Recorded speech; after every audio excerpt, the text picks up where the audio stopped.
Hello everyone. तो chemical kinetics हम पढ़ चुके हैं और अब हम पढ़ेंगे थर्मोडायनेमिक्स। जैसा कि मैंने आपको बताया था, थर्मोडायनेमिक्स का मतलब होता है, थर्मो मतलब हीट, डायनेमिक्स मतलब मोशन। हीट जब मोशन में हो तो आप ऐसे समझ सकते हैं, थर्मोडायनेमिक्स हमें ये बताती है कि रिएक्शन विल अकर और नॉट, रिएक्शन होगी या नहीं होगी। रिएक्शन होगी तो कितनी स्पीड से होगी वो हमें बताता है केमिकल काइनेटिक्स। बट थर्मोडायनेमिक्स बताता है रिएक्शन विल अकर और नॉट, राइट। और भी बहुत सारी इसकी एप्लीकेशंस हैं, मेनली हम इन चीजों को इसमें देखेंगे।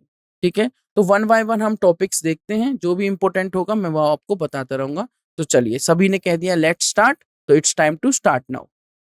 सबसे पहले देख लेते हैं disclaimer. The images, text and other materials used in our presentations are for educational purposes only. We respect the intellectual property rights of the original creators and owners. If you are the owner and have any concerns or issues, please contact us at sathi@iitk.ac.in and we shall remove the same.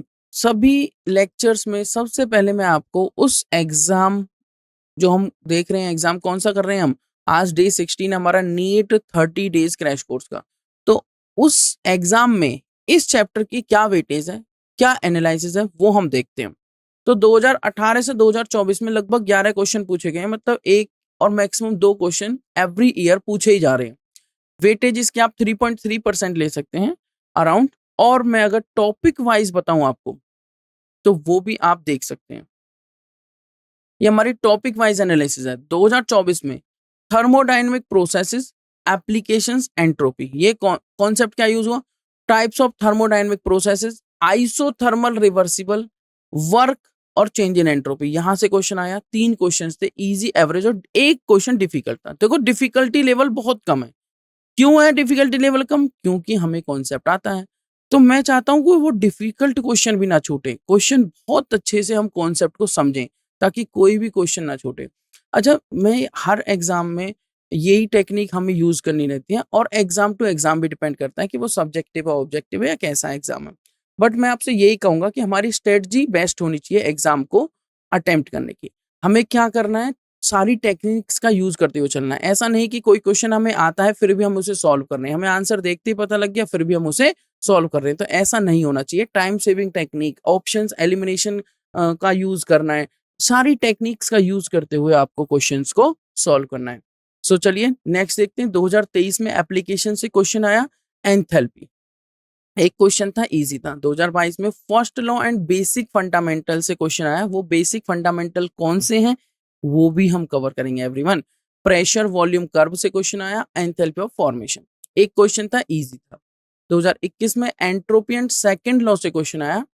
एक question था, average. 2020 में application, spontaneity. देखो spontaneity gives energy change and equilibrium constant, first law of thermodynamics और second law से।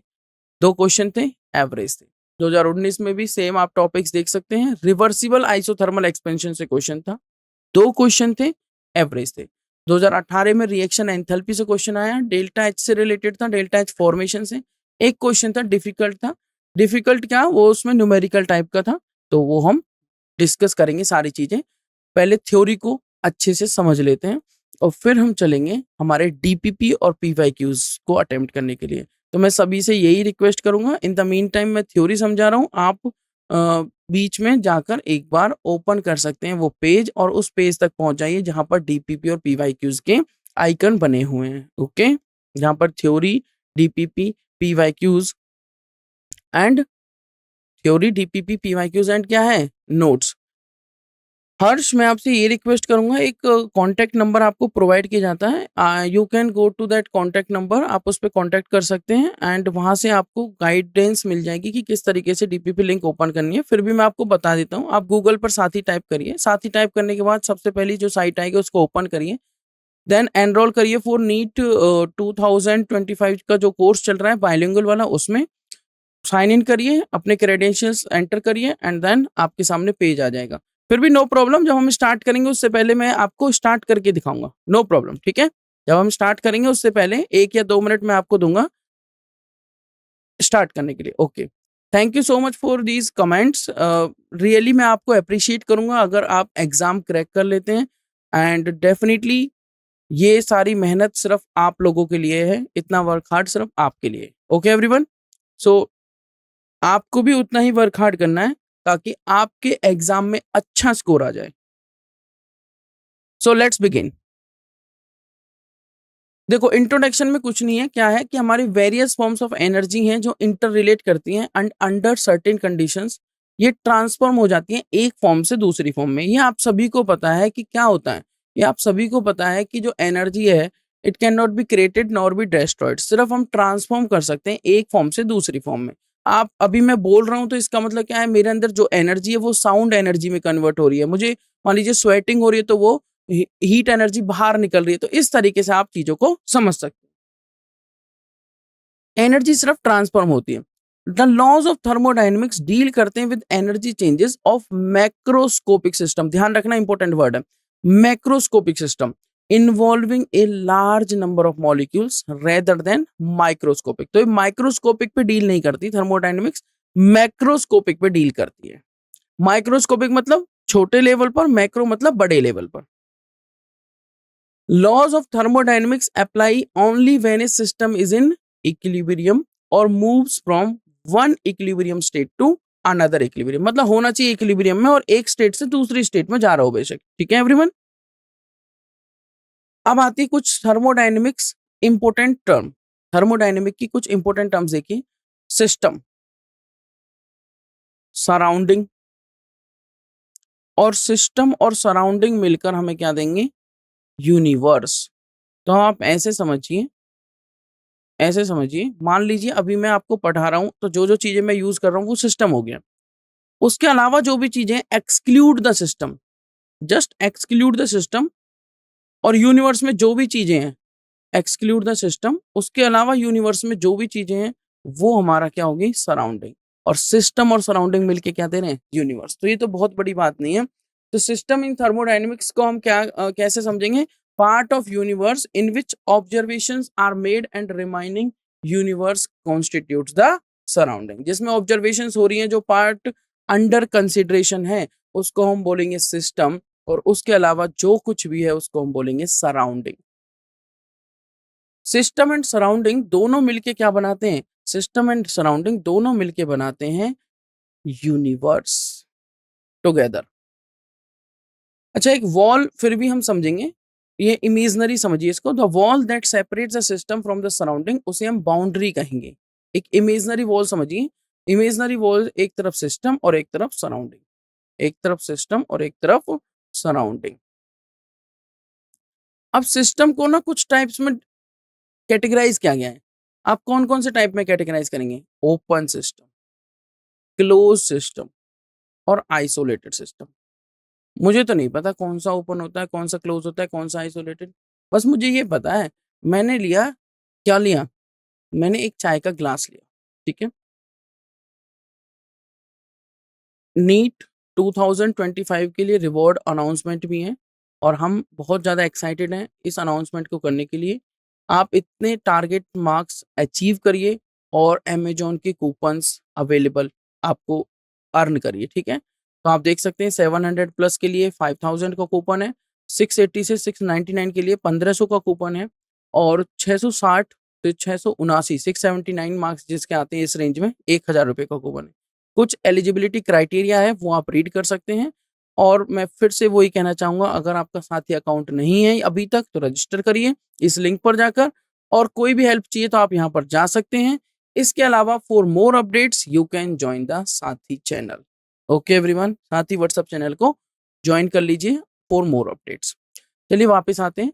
मैंने क्या किया, मैंने एक एक कप चाय ले ली। ठीक है, टी, ये टी का कप है। तो टी का कप है तो इसके अंदर क्या है, टी है, हॉट टी है, हॉट है, कोल्ड नहीं है, हॉट टी है। तो क्या मुझे आप बताइए, क्या थोड़ी देर बाद ये ठंडी हो जाएगी? अगर मैं इसको ऐसे ही रख देता हूँ, आप मिल्क का टी कप ले लीजिए, हॉट मिल्क का, और या फिर टी का ले लीजिए, गर्म पानी ले लीजिए, तो क्या थोड़ी देर बाद वो ठंडा हो जाएगा? बिल्कुल हो जाएगा, क्योंकि एनर्जी का ट्रांसफर हो रहा है, मतलब हीट का ट्रांसफर हो रहा है। कहाँ से? अब जिस पार्ट को हम कंसिडर कर रहे हैं वो सिस्टम हो गया, और जिस पार्ट को कंसिडर नहीं करेंगे वो उसके अलावा सराउंडिंग हो गया। तो ये कप ऑफ टी हमारा क्या हो गया, सिस्टम, और इसके अलावा जो भी पार्ट है यूनिवर्स में वो सराउंडिंग हो गया। तो क्या यहाँ से यहाँ हीट जाएगी? बिल्कुल जाएगी, हीट का ट्रांसफर होगा, तभी तो ये ठंडा हो जाएगा। अच्छा, अगर मैं इसके ऊपर कोई भी प्लेट वगैरह नहीं रख रहा हूँ, नहीं है, तो इसमें से वेपर्स भी आएँगे। इसका मतलब मैटर भी ट्रांसफर हो रहा है, मैटर भी ट्रांसफर हो रहा है। तो यहाँ पर दोनों चीज़ें ट्रांसफर हो रही हैं, एनर्जी भी और मैटर भी। तो इस टाइप के सिस्टम को क्या बोल देते हैं? Open system. एकदम ओपन है, एनर्जी और मैटर दोनों ट्रांसफर हो रहे हैं फ्रॉम सिस्टम टू सराउंडिंग और सराउंडिंग टू सिस्टम पॉसिबल हो सकते हैं। ठीक है, आपको कुछ और लिंक्स भी प्रोवाइड की गई हैं मॉक टेस्ट 4 के लिए 9 अप्रैल के लिए, जो 12 बजे से स्टार्ट हो जाएगा। वेबसाइट और ऐप दोनों की लिंक है। डीपीपीपीवाईक्यूज एंड क्लास शेड्यूल लिंक भी आपको प्रोवाइड की गई है। और अगर साथी अकाउंट नहीं है तो फिर से एक लिंक दी गई है, वो देख सकते हैं। और डाउट क्लेरिफिकेशन के लिए कोई भी डाउट आता है, अभी नहीं आता है, बाद में आता है, क्लास के टाइम पे नहीं आता है, तो लाइव डाउट क्लियरिंग सेशंस हमारे चल रहे हैं, वहां पर जाके आप ज्वाइन कर सकते हैं। ठीक है, जूम की लिंक आपको प्रोवाइड की गई है। उसके अलावा साथ ही फोरम कम्युनिटी है, फोरम पर भी आप अपने डाउट्स पोस्ट कर सकते हैं। रिक्वेस्ट टू एवरीवन, इन सभी चीजों को फॉलो अप करिए। देखो कितनी सारी चीजें आप सभी के लिए, तो आप सभी चीजों का यूटिलाइज करिए। ओके, चलिए वापस आते टॉपिक पे। क्लोज्ड, क्लोज्ड में क्या होगा? चाय का कप है, हॉट टी कप है, बट उसको मैंने प्लेट से कवर कर दिया। अब मैटर तो बाहर नहीं जाएगा, मतलब मैटर तो ट्रांसफर नहीं होगा, बट हाँ ये बात तो है कि वो ठंडी तो हो जाएगी चाय, मतलब एनर्जी ट्रांसफर हो रही है, एनर्जी ट्रांसफर हो रही है। तो this is one is a closed system. और आइसोलेटेड, आपने थर्मस फ्लास्क देखा होगा।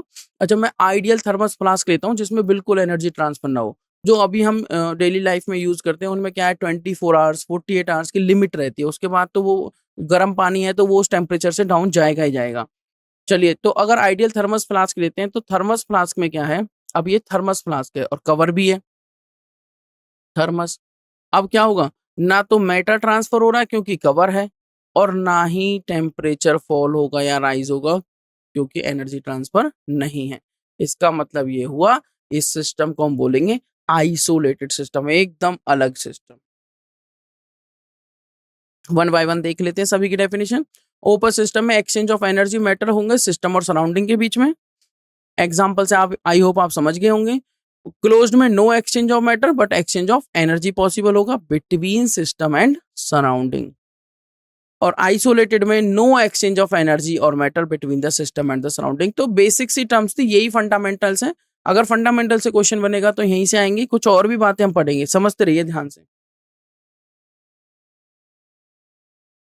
नेक्स्ट आता है the state of the system. अब सिस्टम की एक स्टेट होगी, वो समझते हैं कैसे हम डिफाइन करेंगे उस चीज को। स्टेट ऑफ ए गैस या system can be describe by coating it's. अगर मान लीजिए सिस्टम में गैस है तो हम वो समझेंगे कि किसी गैस की स्टेट को हम कैसे डिस्क्राइब करेंगे।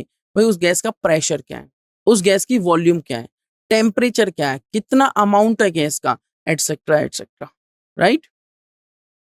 तो वेरिएबल्स जैसे प्रेशर, वॉल्यूम, टेम्परेचर, इनको हम कहते हैं स्टेट वेरिएबल्स और स्टेट फंक्शंस, और स्टेट फंक्शंस, बिकॉज इनकी वैल्यू डिपेंड करती है only on the state of the system and not on how it is reached. अब दो तरह के फंक्शन होते हैं, एक होता है पाथ फंक्शन, देखो 2008 में क्वेश्चन आया हुआ तो इंपॉर्टेंट बात है, पाथ फंक्शन, और एक होता है स्टेट फंक्शन, और एक क्या होता है, स्टेट फंक्शन।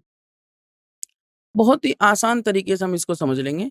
स्टेट एकदम बोल रहा है डायरेक्ट, डायरेक्ट मतलब डिस्प्लेसमेंट और डिस्टेंस से आप इसे समझ सकते हैं। देखो डिस्टेंस और डिस्प्लेसमेंट वर्ड ना सभी को पता है, क्यों पता है, क्योंकि बहुत इजी है और हम अपने लाइक लोअर ग्रेड्स में भी पढ़ लेते हैं इन वर्ड्स को। तो path function is like a distance और state function is like a displacement, displacement समझिए। डिस्प्लेसमेंट क्या है, अगर आप ए से चले और घूम के वापस ए पे आ गए, आप चले तो एनर्जी भी यूज हुई, बट आप अभी ए पे ही हो, मतलब डिस्प्लेसमेंट जीरो हो गई, बट डिस्टेंस तो ट्रेवल किया है आपने। अगर आप ए से चले और वापस ए पे आ गए तो डिस्टेंस तो ट्रेवल हुआ है, बट डिस्प्लेसमेंट आपकी क्या हो गई, जीरो। उसी तरीके से स्टेट फंक्शन क्या है, ये डिपेंड करता है कि आप ए से बी स्टेट में अगर गए हो तो आपने कौन, वो पाथ पे डिपेंड नहीं कर रहा, चाहे आप ए से बी में इस तरीके से गए हैं, ये वाला पाथ लेके एक्स या वाई या जेड, या मैं कह रहा हूं आप ए से बी कुछ और भी लॉन्गर पाथ लेके ऐसे चले गए, कुछ भी लाइक टी पाथ लेके। बट समझने वाली बात यह है कि उसे इस बात से मतलब ही नहीं है। प्रेशर, वॉल्यूम और टेम्परेचर अगर आप पानी को गर्म करते हो तो उस पानी को गर्म करने से पहले मान लीजिए टेम्परेचर था 25 डिग्री सेल्सियस और गर्म करने के बाद हो गया मान लीजिए 100 डिग्री सेल्सियस। तो 25 से 100 टेम्परेचर पहुंच गया पानी का। तो टेम्परेचर को इस बात से मतलब नहीं है आपने गैस पे गर्म किया है, वो धूप में गर्म हो गया या किसी और चीज से गर्म हुआ है, वो सनलाइट से गर्म हो गया, उस बात से मतलब नहीं है कि आपने क्या सोर्स यूज किया है। उस बात से मतलब नहीं है कि आपने क्या सोर्स यूज किया है उसको गर्म करने के लिए। Clear everyone? उसको सिर्फ इस बात से मतलब है कि हाँ, वो गर्म हो चुका है, उसने एक दूसरी स्टेट क्या कर ली है, उसने एक दूसरी स्टेट अटेन कर ली है। आई होप समझ में आ गया होगा। स्टेट फंक्शन और पाथ फंक्शन बहुत सिंपल है, मैं फिर से बता देता हूँ आपको। स्टेट फंक्शन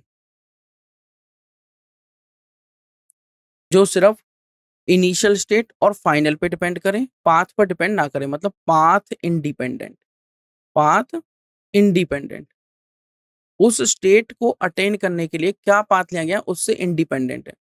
और अगर मैं बात करूं पाथ फंक्शन की, तो इसका मतलब हुआ कि वो पाथ डिपेंडेंट होगा। ध्यान देना बात पे, पाथ डिपेंडेंट। बस। तो देखिए, उसके बाद आ जाता है internal energy as a state function.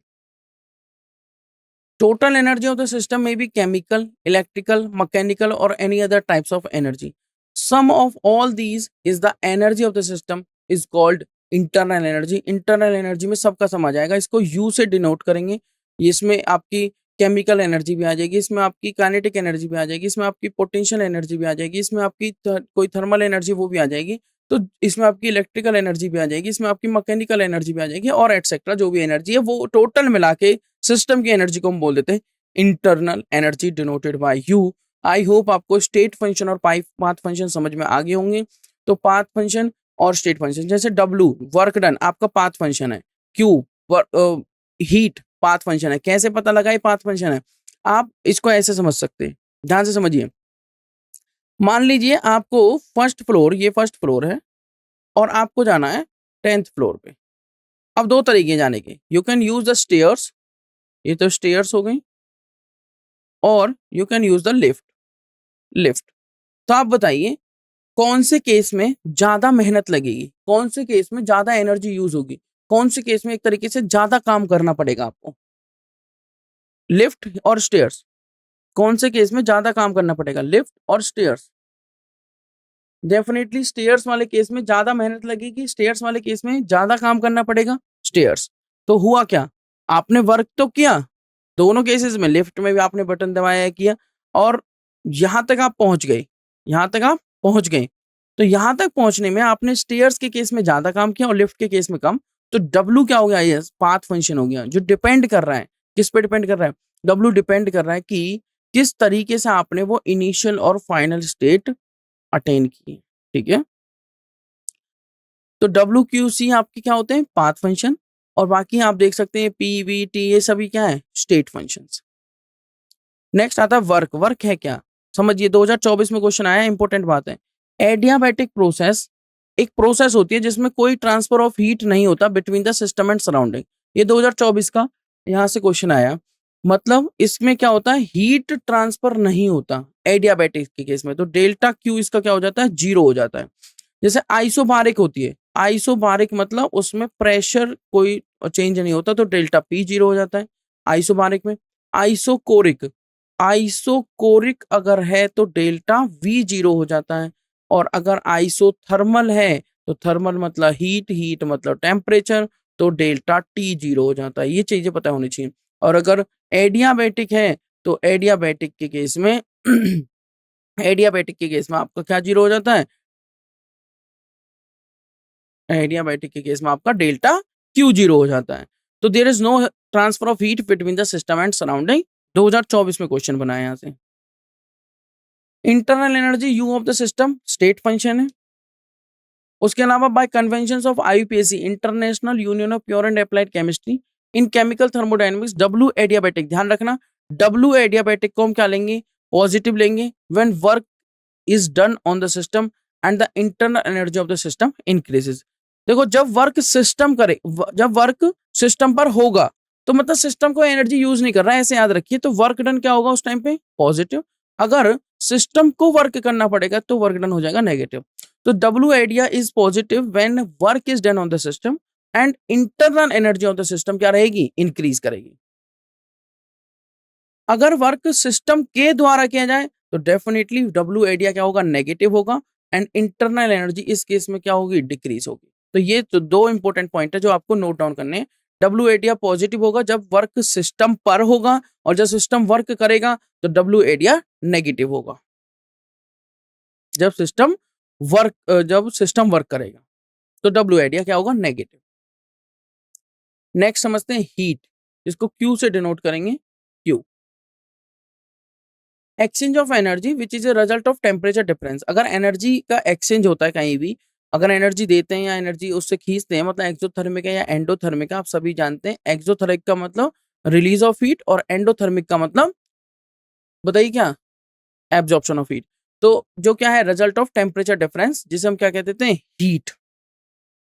अगर एनर्जी देंगे या एनर्जी एब्जॉर्ब होगी तो टेम्परेचर डिफरेंस आना ही है। By convention of IUPAC in chemical thermodynamics, Q is positive जब हीट ट्रांसफर की जाएगी from the surrounding to system. मतलब सिस्टम को जैसे वर्क अगर सिस्टम पे हो रहा है तो पॉजिटिव, उसी तरीके से हीट अगर सिस्टम को मिल रही है तो positive, and the internal energy इस केस में क्या होगी? इंक्रीज होगी। Naveen, you can put your doubt in the chat box. अगर अभी केटर कर पाऊंगा तो अभी कर दूंगा। Okay. Q is negative when heat is transfer from system to surrounding. अगर सिस्टम को ट्रांसफर करनी पड़ रही है सराउंडिंग में तो वो क्यू क्या होगा? नेगेटिव होगा, और इसका रिजल्ट ये होगा कि इंटरनल एनर्जी डिक्रीज हो जाएगी। ए change of state is brought about by both by doing work and by transfer of heat. Work भी करना होगा और ट्रांसफर ऑफ हीट, तभी एक स्टेट में चेंज आएगा। यहां से 2017 में क्वेश्चन आया हुआ है। We can write change in internal energy delta U. Notes बनाने तो आपको ना नोट्स प्रोवाइड भी किए गए हैं, बाकी आप थ्योरी लेक्चर बाद में भी देख सकते हैं। जहां हमारी डीपीपी और पीवाईक्यूज की लिंक है ना, वहां पर आपको ये थ्योरी लेक्चर्स की लिंक प्रोवाइड की जाएगी, वहां से आप देख सकते हैं और तब आप आराम से देखकर समझकर नोट्स बना सकते हैं। ठीक है। तो डेल्टा यू इजकल टू क्या हो गया हमारा? Q plus W. ध्यान रखना, delta U equal to Q plus W पहला फॉर्मूला है, क्वेश्चन बन जाता है यहाँ से। डेल्टा यू डिपेंड करेगा on the initial and final state, और ये पाथ से इंडिपेंडेंट है, क्योंकि डेल्टा यू मैं आपको बार बार बोल रहा हूं ये कैसा फंक्शन है? स्टेट फंक्शन है। अगर कोई ट्रांसफर ऑफ एनर्जी नहीं है एज हीट और एज ए वर्क, मतलब आइसोलेटेड सिस्टम है, मतलब डब्ल्यू भी जीरो क्यू भी जीरो, तो डेल्टा यू क्या हो जाएगा? जीरो। तो ध्यान रखना, फॉर आइसोलेटेड सिस्टम क्वेश्चन बन जाता है डेल्टा यू क्या होता है? जीरो। इन ए थर्मली इंसुलेटेड कंटेनर, एक गैस एक्सपेंड करती है 2 लीटर से बाय 2 लीटर अंडर 2.5 एटमोस्फेयर। ठीक है। तो आप क्या लिखेंगे? W minus P del V minus 2 into, भाई डब्ल्यू का फॉर्मूला क्या है? P del V. P del V. Change in volume कितना है? 2 लीटर, और प्रेशर कितना है? 2.5 एटमोस्फेयर, तो कितना आ गया? -5 एटमोस्फेयर लीटर। डेल यू क्या आ गया आपका? -5 एटमोस्फेयर लीटर, क्योंकि थर्मली इंसुलेटेड है तो कोई हीट फ्लो नहीं होगा। हीट फ्लो नहीं होगा तो इसका मतलब डेल क्यू क्या हो गया? जीरो, एडियाबेटिक हो गया। तो डेल यू आ गया आपका, क्योंकि डेल यू क्या है आपका? क्यू प्लस डब्ल्यू, और डब्ल्यू की वैल्यू कितनी? -5 एटमोस्फेयर। क्यू क्या हो गया? जीरो। तो ये क्या आ गया आपका? Del U. डेल यू हमारा क्यू प्लस डब्ल्यू होता है, एक मैथमेटिकल स्टेटमेंट है of the first law of thermodynamics, and जो क्या स्टेट करता है? That the energy of an isolated system is constant. ध्यान रखना, energy of an isolated system क्या है? कांस्टेंट है। समवन इज रेजिंग हैंड, तो रिक्वेस्ट यही करूंगा कि you can put your doubt in the chat box. Next work के बारे में समझते हैं एप्लीकेशंस के थ्रू। मान लीजिए, देखो ध्यान से समझिएगा, इंपॉर्टेंट पॉइंट है। Let us consider a cylinder जिसमें क्या है? 1 मोल आइडियल गैस लेंगे और जिसको हम फिट करेंगे विद ए फ्रिक्शनल पिस्टन। में डायग्राम से भी शो करूंगा, आप डायग्राम यहाँ देख भी लीजिए। Total volume of the gas हम ले लेते हैं VI, इनिशियल वॉल्यूम। ठीक है। ये मैंने सिलेंडर लिया, जो ऊपर वाला आप डायग्राम देख सकते हैं। ये हमारा पिस्टन है, ये हमारा क्या है? पिस्टन। ये फ्रिक्शनलेस पिस्टन है, और इसके अंदर जो ब्लू कलर आपको दिख रहा है जो ब्लू कलर आपको दिख रहा है, इतनी वॉल्यूम मैंने ली हुई है, जिसको VI बोल रहा हूँ। And pressure of the gas inside, inside वाला प्रेशर में ले रहा हूं स्मॉल p। अगर मैं कहूं बाहर से प्रेशर जो लग रहा है वो एक्सटर्नल प्रेशर है px, अगर वो p से ग्रेटर हो जाता, px अगर बड़ा हो जाता p से, तो पिस्टन अंदर की तरफ मूव करेगा। कब तक? जब तक कि अंदर का प्रेशर px के इक्वल ना हो जाए। कब तक मूव करेगा ये? जब तक कि px किसके इक्वल ना हो जाए? p के, तभी तो मूवमेंट रुकेगी। नो प्रॉब्लम नवीन, लास्ट वाला पॉइंट आप यहां से इस वाले डायग्राम से और अच्छे से समझ पाएंगे, ठीक है। Let this change be achieved in a single step and the final volume be VF. एक बार में हमने चेंज किया, पहले वॉल्यूम क्या थी? पहले वॉल्यूम यहां तक थी, इनिशियल वॉल्यूम। हमने पिस्टन प्रेस किया और अब वॉल्यूम यहां तक आ चुकी है, ये हमारी फाइनल वॉल्यूम है। ये ए समझ लीजिए, और जो बी है पूरा यहां से यहां तक, वो बी है, वो हमारा क्या हो गया? Final volume. ये प्रेशर है, ये पी एक्सटर्नल लगा रखा है, ये V I V F volume V. तो ये work done on an ideal gas हम ले रहे हैं। मान लीजिए एल डिस्टेंस उसने कवर कर लिया। कितना डिस्टेंस कवर कर लिया? L distance. हमने पिस्टन को प्रेस किया इधर से, तो यहाँ आके जो पी इंटरनल वाला है वो पी एक्सटर्नल के इक्वल हुआ, मतलब इतना एल डिस्टेंस उसने कवर कर लिया बाय एक कांस्टेंट एक्सटर्नल प्रेशर जो लगाया गया था एक ही स्टेप में, वो इस शेडेड एरिया के इक्वल है। अब समझिए, मान लीजिए W is the work done on the system by movement of the piston. 2019 में क्वेश्चन आया हुआ है, यहां से देखिए ध्यान से। तो W क्या हो जाएगा? P external minus del V, क्योंकि वॉल्यूम क्या हुई है? डिक्रीज हुई है। VI क्या है? ज्यादा है किससे? VF से। और डेल्टा V क्या होता है? VF minus VI। तो VF अगर कम है, VI ज्यादा है, तो इसका मतलब क्या हुआ? डेल V क्या आएगा? नेगेटिव। तो मैंने क्या लिख दिया यहाँ पे? P external del V। W हो गया PdV। PdV मतलब माइनस PdV आप बोल सकते हो, minus P external del V। वो क्या है आपका? VF minus VI। एग्जाम्पल से समझ लीजिए, मान लीजिए कोई गैस एक्सपेंड करती है 1 लीटर से 25 लीटर में 300 केल्विन पर against a constant pressure of 1 बार। तो वर्क डन क्या हो जाएगा आपका? 1 क्या है आपका? पी एक्सटर्नल इनटू में वी एफ कितना? 25 लीटर पे गए, ठीक है, माइनस 1 कितना आ गया? 24 इंटू 100, 2400 जूल। इसको जूल में कर दिया हमने, जो हमारा क्या आया? लीटर बार आया, उसको जूल में कर दिया 100 से मल्टीप्लाई करके। 1 litre bar equal to 100 joule, तो 2400 जूल आपका आंसर आ गया। इस तरीके से सिंपली आप कर सकते हैं। ये क्या इंडिकेट कर रहा है? कि इन case of compression work is done on the system. मतलब जो अभी हमने कंप्रेशन वाला केस देखा जिसमें वी फाइनल कम हो गई और वी इनिशियल ज्यादा थी, कंप्रेशन के केस में, उस केस में क्या हुआ? हमारा वर्क डन हुआ system. If the pressure is not constant at every stage of compression but changes in number of finite steps, work done on the gas will be summed over all the steps and will be equal to minus sigma p del v। तो every step के work done को हम सम कर सकते हैं और उसको लिख देंगे minus sigma P del V. ये कंप्रेशन वाला केस है, ध्यान देना, ये कंप्रेशन वाला केस है। ये देख सकते हैं आप, ये कौन सा केस है? पीवी का प्लॉट है, यहाँ वाई एक्सिस पर प्रेशर और एक्स एक्सिस पर वॉल्यूम रखी गई है। ये इनिशियल वॉल्यूम है, एक स्टेप में यहां तक गई, फिर अगले स्टेप में यहां तक गई, फिर अगले स्टेप में यहां तक गई, फिर अगले स्टेप में यहां तक गई।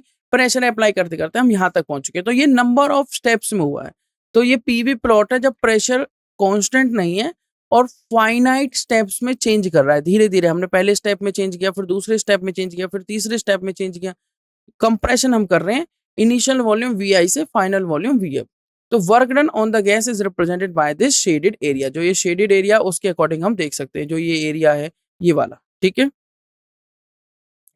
रिवर्सिबल प्रोसेस और इरिवर्सिबल प्रोसेस, अब दो चीजें होंगी, समझिए ध्यान से।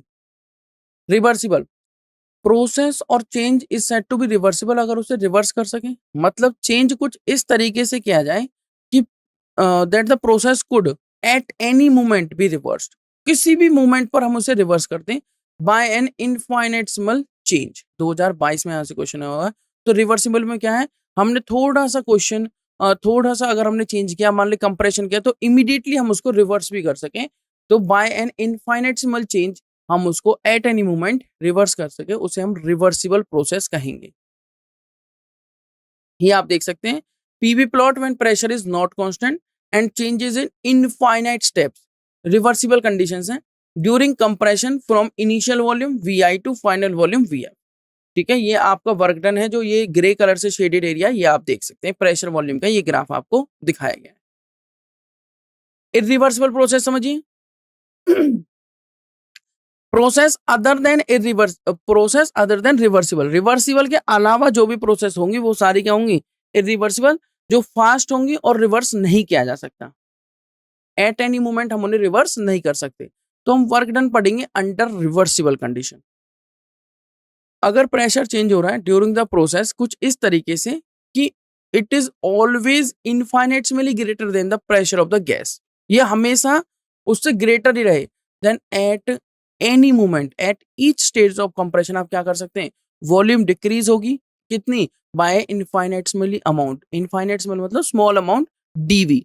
इस केस में हम क्या करेंगे, डब्लू जो है चेंज हो रहा है, अब क्या हो रहा है, V I to V F जा रहे हैं, इंटीग्रेशन करके सम कर देंगे एक तरीके से, तो पी एक्सटर्नल डीवी फॉर्मूला है, डब्लू चेंज हो रहा है वी आई से वी एफ, तो क्या हो जाएगा, डब्लू रिवर्सिबल की बात कर रहे हैं तो हमारा फॉर्मूला क्या आ जाएगा, पी एक्सटर्नल को हम क्या लिख देंगे, पी इंटरनल अंदर वाला, उससे थोड़ा बहुत क्या रहेगा, चेंज ही होगा, तो plus minus DP, P internal plus minus DP को हम क्या लिख सकते हैं, पी एक्सटर्नल, ये पुट किया हमने, मल्टीप्लाई किया, पी इंटरनल डीपी हो गया, और डीपी छोटी चीज को 0.1 को अगर 0.1 से मल्टीप्लाई करेंगे तो और ज्यादा स्मॉल हो जाएगी, तो डीपी इंटू डीपी बहुत ज्यादा स्मॉल है, नेगलेक्ट कर देंगे।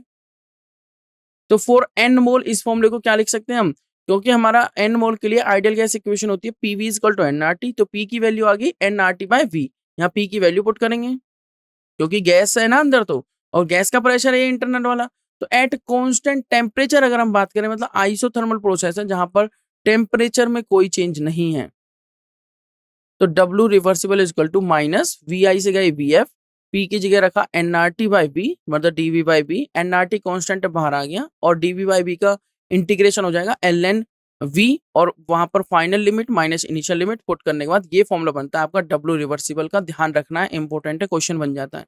-2.303 एल एन को चेंज कर दिया लॉग में, NRT, N is nothing number of moles of gas, R is gas constant, T is temperature, log आपको पता ही है वी एफ फाइनल वॉल्यूम और V I initial volume, -2.303 NRT log V F by V I, W reversible है ये। Free expansion देख लीजिए, मैंने आपको रिवर्सिबल और इरिवर्सिबल दोनों दिखा दिए, रिवर्सिबल जो स्टेप्स में हो रहा था, जो हमने स्टेप वाला ग्राफ देखा था वो रिवर्सिबल का था, और जो एक ही बार में हो गया वो इरिवर्सिबल का था, ठीक है, सडन चेंज हुआ उसमें वो इरिवर्सिबल था। फ्री एक्सपेंशन में क्या होता है, फ्री एक्सपेंशन में एक्सपेंड करेगी गैस फ्रीली, मतलब expansion of A gas in vacuum, मतलब वहां पर एक्सटर्नल प्रेशर जीरो होगा, ये चीज ध्यान रखनी है। यहां से भी देखो क्वेश्चन आया हुआ 2020 में और एआईपीएमटी 2010 में। फ्री एक्सपेंशन का मतलब है गैस खुद से एक्सपेंड कर रही है, बाहर से कोई प्रेशर नहीं लग रहा है, प्रेशर लगता तो कंप्रेशन या कोई और केस बनता, बट पी एक्सटर्नल जीरो हो गया तो इसका मतलब फ्री एक्सपेंशन है। No work is done during free expansion क्योंकि प्रेशर है ही नहीं बाहर of an ideal gas, whether the process is reversible या इरिवर्सिबल, तो ये इंपॉर्टेंट है। फ्री एक्सपेंशन के केस में डब्लू हमारा जीरो हो जाता है, चाहे डब्लू रिवर्सिबल हो या डब्लू इरिवर्सिबल हो, क्योंकि गैस को कोई वर्क ही नहीं करना पड़ रहा। आप ऐसे समझिए आप किसी रोलर कोस्टर पे बैठ गए हो, ठीक है, फ्री एक्सपेंशन हो गया, या आप किसी स्लाइडर पे हो, आप यहाँ पर बैठ चुके हो, अब आपको कोई फोर्स नहीं लगाना पड़ रहा स्लाइड होने के लिए, तो ऑटोमेटिकली आप खुद से स्लाइड हो जाओगे नीचे की तरफ। तो उसी तरीके से अगर कोई बाहर फोर्स ही नहीं है तो गैस खुद ही एक्सपेंड हो जाएगी, समझ रहे हो। अगर गैस का जो सिलेंडर हम घरों में यूज करते हैं उसमें वो नोजल ना हो जिसको दबाने से गैस बाहर आती है, वो नोजल ना हो, तो गैस फ्री एक्सपेंड हो जाएगी, मतलब बाहर कोई प्रेशर नहीं रहेगा, तो वो वैक्यूम में अगर उसे रख दें तो बाहर कोई प्रेशर नहीं रहेगा, तो वो खुद से ही क्या करेगी, एक्सपेंड करने लगेगी। तो फ्री एक्सपेंशन के केस में डब्ल्यू जीरो होता है। नेक्स्ट समझिए, आइसोथर्मल भी है मतलब टेम्परेचर में भी चेंज नहीं है, और फ्री एक्सपेंशन भी है, आइडियल गैस है। आइसोथर्मल के लिए टेम्परेचर कांस्टेंट हो गया, और फ्री एक्सपेंशन है तो मतलब डब्ल्यू जीरो हो गया क्योंकि पी एक्सटर्नल जीरो है। मान लीजिए 5 मोल ऑफ अनआइडियल गैस है, एक बार pressure 298 kelvin temperature, expanded into vacuum to triple the volume, तो वर्क डन कितना हुआ, जीरो। भाई कुछ भी कर रहे हो आप, वर्क डन तो जीरो हो रहा है ना, क्योंकि क्योंकि उसने क्या कहा है, वैक्यूम वर्ड यूज कर लिया, मतलब फ्री एक्सपेंशन, और जैसे ही वैक्यूम वर्ड आए और फ्री एक्सपेंशन आए तो आप बोल दोगे कि वहां पर कोई वर्क डन नहीं हुआ है, डब्ल्यू जीरो होगा। डब्ल्यू जीरो है क्योंकि पी एक्सटर्नल क्या है, जीरो है क्योंकि वैक्यूम है। आइसोथर्मल इरिवर्सिबल चेंज देख लीजिए, Q इक्वल टू क्या होगा आपका माइनस डब्ल्यू, मैंने फॉर्मूला क्या बताया था, W equal to minus P external V F minus V I, तो हम लिख सकते हैं Q इक्वल टू डब्ल्यू या Q equal to minus W. तो आइसोथर्मल रिवर्सिबल चेंज के लिए फॉर्मूले फॉर्मूले मैं आपको बता रहा हूं, तो नोट डाउन करते रहिए सारे फॉर्मूलेज। आइसोथर्मल इरिवर्सिबल के लिए क्या हो जाएगा, सिंपल, W होता है आपका माइनस पी डीवी, डीवी आपका V F minus V I, और Q इक्वल टू हो जाएगा minus W. Q equal to इसके लिए भी माइनस डब्ल्यू रहेगा, बट इस केस में रिवर्सिबल वाले केस में हमने क्या देखा था, P एक्सटर्नल को हमने लिखा था P internal plus minus D P, right. फिर हमने क्या किया था, मल्टीप्लाई किया था, तो P इंटरनल रह गया था, उस P इंटरनल की जगह हमने P V equal to NRT वाली इक्वेशन लगा के और ये फॉर्मूला अप्लाई बना, ये फॉर्मूला लगा दिया था। तो Q क्या हो जाएगा, Q equal to minus W, वो हो जाता है nRT l n V F by V I, या V two by V one भी बोल सकते हो, और वो इक्वल टू हो जाता है, एल एन को चेंज कर दो लॉग में, 2.303 NRT log V F by V I. तो ये Q भी आ गया आपके यहाँ से आइसोथर्मल रिवर्सिबल के लिए और आइसोथर्मल रिवर्सिबल के लिए। एडियाबैटिक चेंज है तो Q क्या हो गया, जीरो, ये तो मैंने आपको बताया ही। तो डेल यू किसके इक्वल हो गया, डेल यू होता है Q प्लस डब्ल्यू, तो डेल यू सिर्फ किसके इक्वल रह गया, डेल यू हो गया डब्ल्यू एडियाबैटिक के इक्वल। डेल यू किसके इक्वल हो गया, डब्ल्यू एडियाबैटिक। 2017 में यहाँ से क्वेश्चन आया हुआ है एवरीवन, और 2011 में AIPMT में। तो डेल यू किसके है एडियाबैटिक के लिए, डब्ल्यू एडियाबैटिक के इक्वल। नेक्स्ट क्या आ जाता है आपका एंथैल्पी, जो कि एक H से डिनोट करते हैं, एक यूजफुल है न्यू स्टेट फंक्शन। जैसे इंटरनल एनर्जी हमने एक स्टेट फंक्शन देखा, उसी तरीके से एंथैल्पी भी एक स्टेट फंक्शन है। H equal to U plus P V, कैसे है फॉर्मूला समझते हैं। Heat absorb at constant volume is equal to change in the internal energy, मतलब डेल यू इक्वल टू हम क्या बोलेंगे, is equal to Q V. ये फॉर्मूले सभी को नोट डाउन करते रहने हैं। तो डेल एच इक्वल टू क्या आ जाएगा, del U plus P del V. Del H equal to क्या आ जाएगा, del U plus P del V. जब हीट एब्जॉर्ब करी जाए by the system at constant pressure, ध्यान रखना, हीट एब्जॉर्ब करिए at constant volume is equal to change in internal energy, मतलब डेल यू किसके इक्वल हो गया, डेल यू हो गया is equal to Q V. तो डेल एच का फॉर्मूला क्या बन गया, एच इज इक्वल टू होता है यू प्लस पी वी। तो डेल एच क्या लिख सकते हो आप, del U plus P del V. जब हीट एब्जॉर्ब करी जाए एट कांस्टेंट प्रेशर, तो we are actually measuring the changes in the enthalpy. मतलब डेल एच क्या है, कांस्टेंट प्रेशर पे आप क्या लिखेंगे, del H is equal to Q P, और कांस्टेंट वॉल्यूम पे लिखेंगे क्यू वी। ये है heat absorb by the system at constant pressure. Requesting to everyone, आपस में टॉक करने की जगह आप थोड़ा सेशन पे ध्यान दें ताकि आपको कोई प्रॉब्लम ना आए। ओके एवरीवन, और मॉक टेस्ट वगैरह जो भी हैं वो आप क्लास के बाद में दें, अभी क्लास को ध्यान से समझ लें। Okay, so it's a request to everyone and also advice.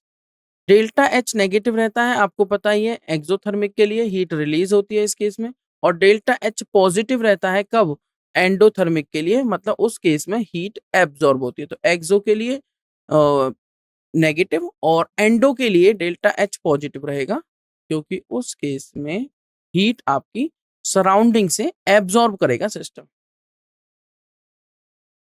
तो फॉर्मूला एक रिलेशन आ जाती है, ये रिलेशन भी आपको याद रखनी है। डेल एच ये यहीं से बनी है, पीवी इक्वल टू क्या होता है, एनआरटी।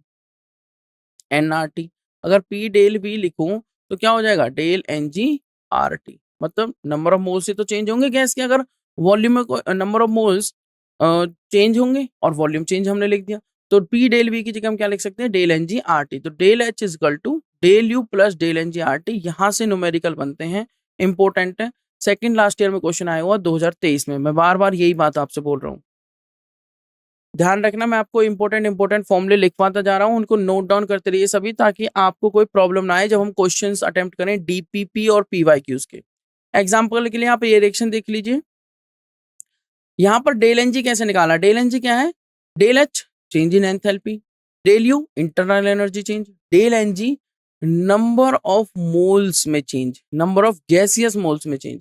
कैसे निकालेंगे, डेल एनजी होता है आपका np, number of gaseous moles of products, minus nr, number of gaseous moles of reactants.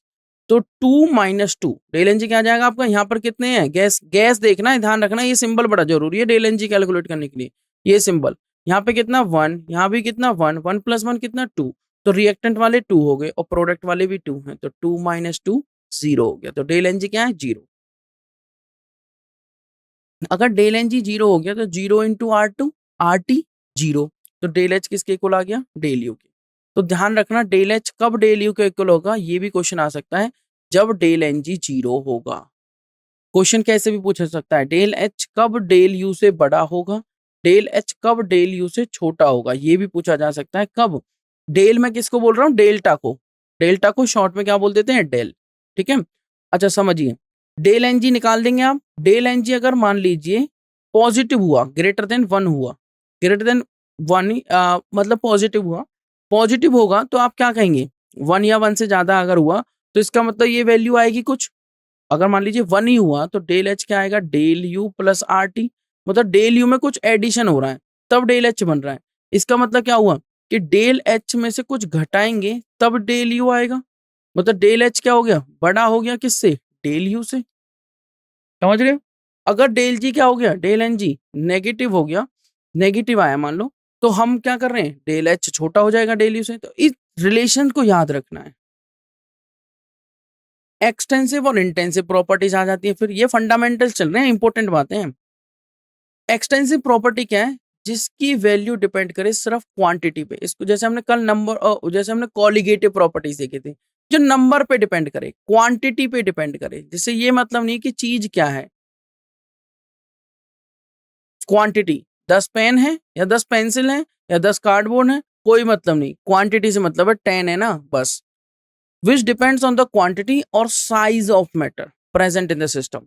For example जैसे मास क्वांटिटी पे डिपेंड करता है, वॉल्यूम नेचर से कोई मतलब नहीं है वॉल्यूम को, 10 लीटर पेट्रोल है, 10 लीटर वाटर है, 10 लीटर डीजल है, 10 लीटर कुछ भी है, वो 10 लीटर है ना, that is internal energy, enthalpy, heat capacity. ये एक्सटेंसिव प्रॉपर्टीज है जो नेचर पे डिपेंड क्या नहीं करती, नेचर पे डिपेंड नहीं करती, जो सिर्फ क्वांटिटी पे वेरी करती हैं। फॉर एग्जाम्पल आपने क्या किया, मान लीजिए कंटेनर लिया और वो कंटेनर है 100 लीटर का, और 100 लीटर आपने उसको फुल कर दिया पानी से, फुल कर दिया, ठीक है। किस टेम्परेचर पर था, मान लीजिए टेम्परेचर था लगभग 30 डिग्री सेल्सियस। आपने क्या किया, एक दीवार बना दी, एक दीवार बनाई और दीवार की थिकनेस रखी कुछ, ठीक है, दीवार की कुछ थिकनेस रखी, लगभग मान लीजिए 10 सेंटीमीटर, एक दीवार बना दी बीच में। अब वाटर डिवाइड हो गया, मान लीजिए इधर आ गया 40 लीटर और इधर आ गया 60 लीटर। तो क्या इस दीवार की वजह से वॉल्यूम में चेंज आया, हाँ बिल्कुल आया। मतलब वॉल्यूम किस चीज पे डिपेंड कर रही थी, वॉल्यूम नंबर पे डिपेंड कर रही थी। क्या टेम्परेचर में चेंज आया, अभी भी इस 40 लीटर का 30 डिग्री सेल्सियस है और इसका भी 30 डिग्री सेल्सियस है, मतलब टेम्परेचर में कोई चेंज नहीं आया। तो टेम्परेचर एक इंटेंसिव प्रॉपर्टी है जो नेचर पे डिपेंड करती है कि हाँ वाटर है, बट जो वॉल्यूम है वो एक्सटेंसिव है। अगर क्वांटिटी चेंज हुई तो वॉल्यूम चेंज हो गई, क्वांटिटी और साइज ऑफ मैटर चेंज हुआ तो वो चेंज हो गई। तो एक्सटेंसिव डिपेंड करती है क्वांटिटी पर और नंबर पर, और जो आपका इंटेंसिव है वो डिपेंड करती है किस पर, इंटेंसिव डिपेंड करेगी आपकी नेचर पर। तो mass, volume, internal energy, enthalpy, heat capacity ये एक्सटेंसिव है। उसके अलावा जो properties which do not depend on the quantity और साइज ऑफ द मैटर, उन्हें हम इंटेंसिव कहेंगे। फॉर एग्जाम्पल टेम्परेचर आपकी कैसी है, इंटेंसिव। अभी एग्जाम्पल दिया, आई होप सभी को समझ में आ गया होगा। डेंसिटी कैसी है, इंटेंसिव। प्रेशर कैसा, इंटेंसिव। ये सभी इंटेंसिव प्रॉपर्टी है। एक मोलर प्रॉपर्टी जो रहेगी, ध्यान रखना, is the value of an extensive property. काई जो है यहाँ पर, काई of the system for 1 mole of the system. तो मोलर प्रॉपर्टी जो रहेगी वो कैसी रहेगी, एक्सटेंसिव। जो काई है, मोल फ्रैक्शन आप समझ सकते हैं, of the system for 1 mole of the substance. Next आ जाता है हीट कैपेसिटी, सी से इसको डिनोट करते हैं, ध्यान से समझिएगा। हीट कैपेसिटी का मतलब है heat appears as a rise in temperature of the system in case of heat absorb. जब कोई सिस्टम हीट एब्जॉर्ब करेगा तो हीट राइज होगी, और टेम्परेचर राइज होगा तो वो टेम्परेचर राइज किस फॉर्म में देगा, हीट की फॉर्म में। तो उसे हम हीट कैपेसिटी कह देते हैं, कितना टेम्परेचर राइज होगा। तो increase of temperature is proportional to the heat transferred. यहीं से फॉर्मूला बन जाता है Q is equal to some coefficient into delta T. भाई इंक्रीज ऑफ टेम्परेचर मतलब डेल्टा टी डायरेक्टली प्रोपोर्शनल है किसके, हीट ट्रांसफर के Q के, और कुछ कोफिशिएंट यहाँ पर यूज करेंगे। Magnitude of the coefficient depend करेगा किस पे, साइज पे, कॉम्पोजिशन पे, नेचर ऑफ द सिस्टम पे। हम उसे क्या लिख सकते हैं, सी।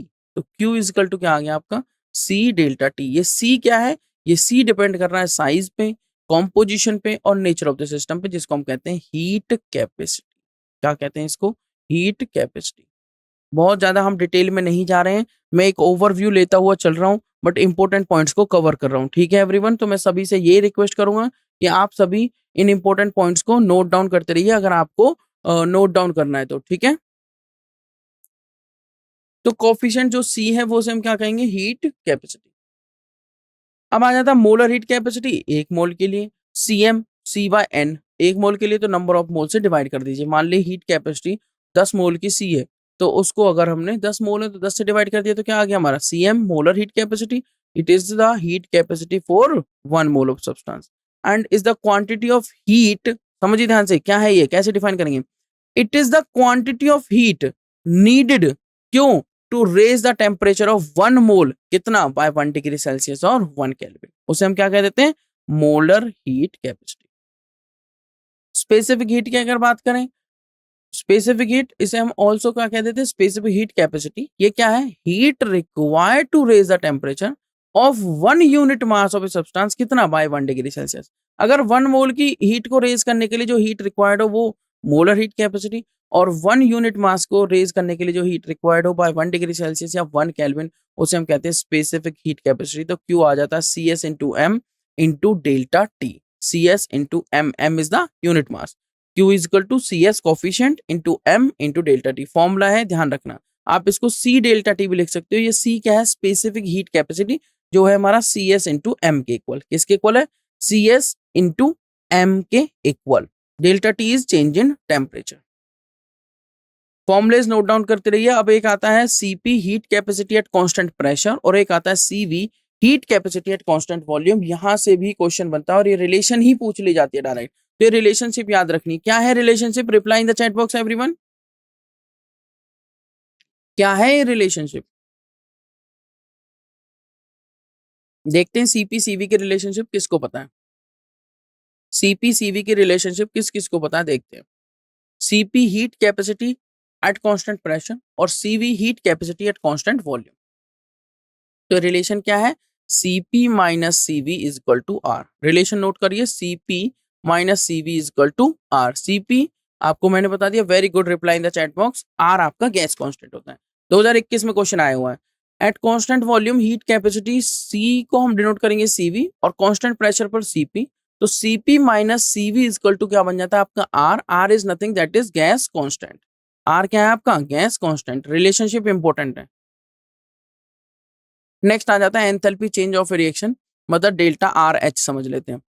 एंथैल्पी चेंज अकोम्पेनिंग रिएक्शन, उसको हम क्या कहेंगे, रिएक्शन एंथैल्पी। तो enthalpy change of chemical reaction को हम क्या सिंबल से रिप्रेजेंट करेंगे, डेल्टा आर एच।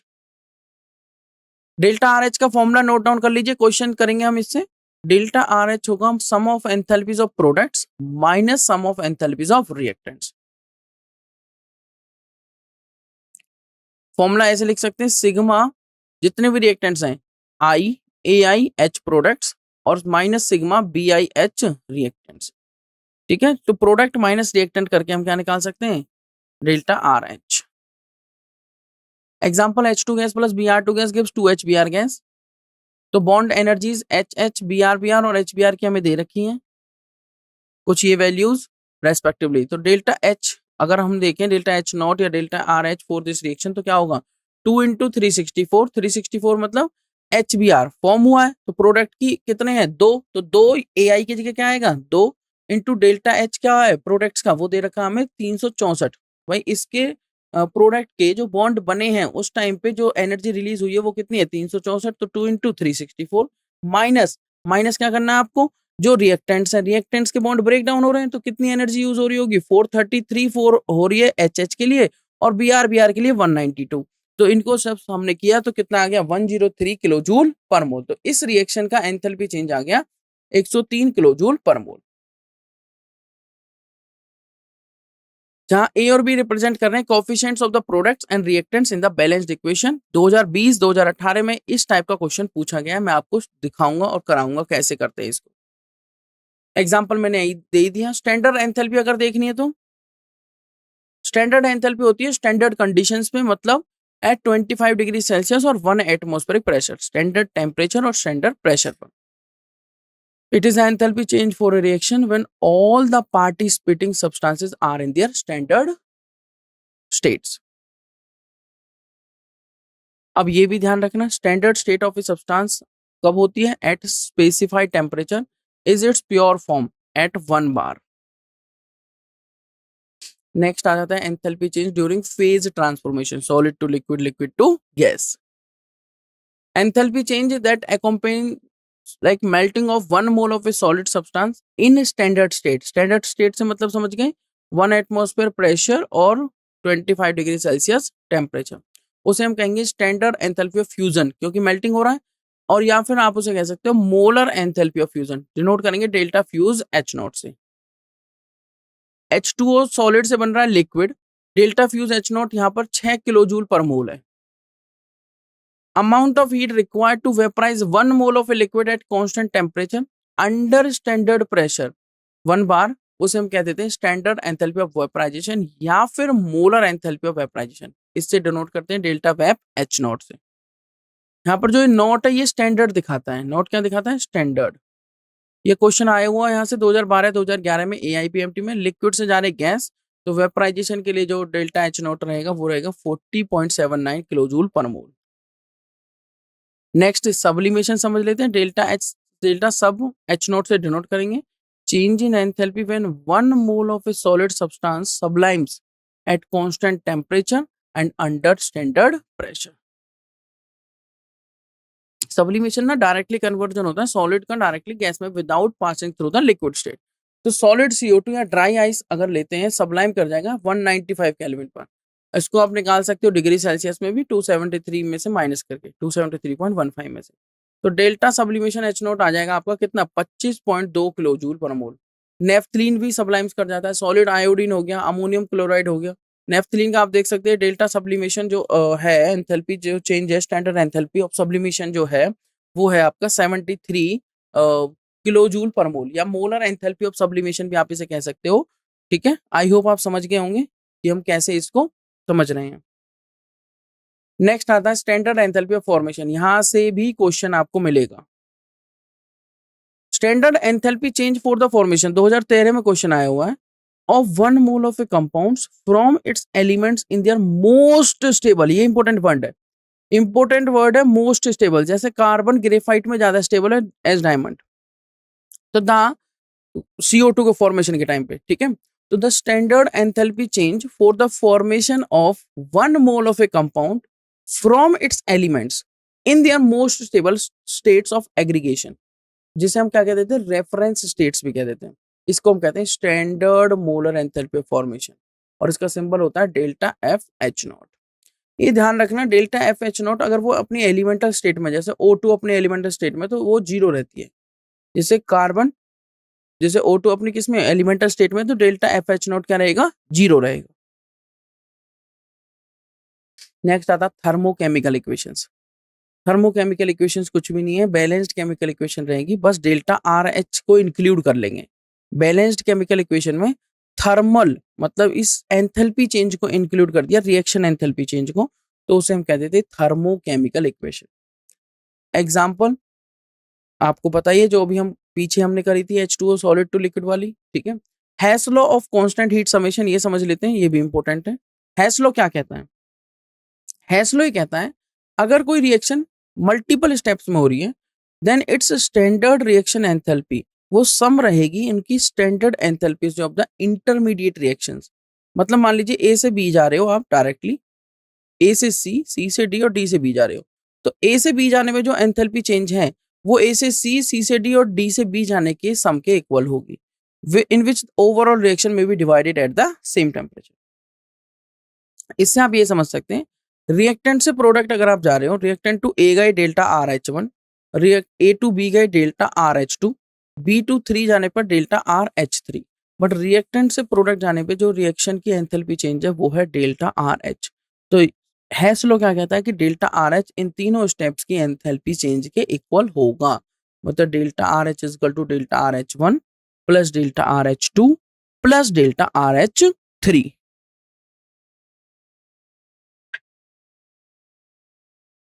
नेक्स्ट आता है स्टैंडर्ड एंथैल्पी ऑफ कंबशन। यहां से भी क्वेश्चन आपको देखने को मिल सकता है, बस सारी चीजें देखो ध्यान से रिलेट कर रहे हैं एक दूसरे से, राइट।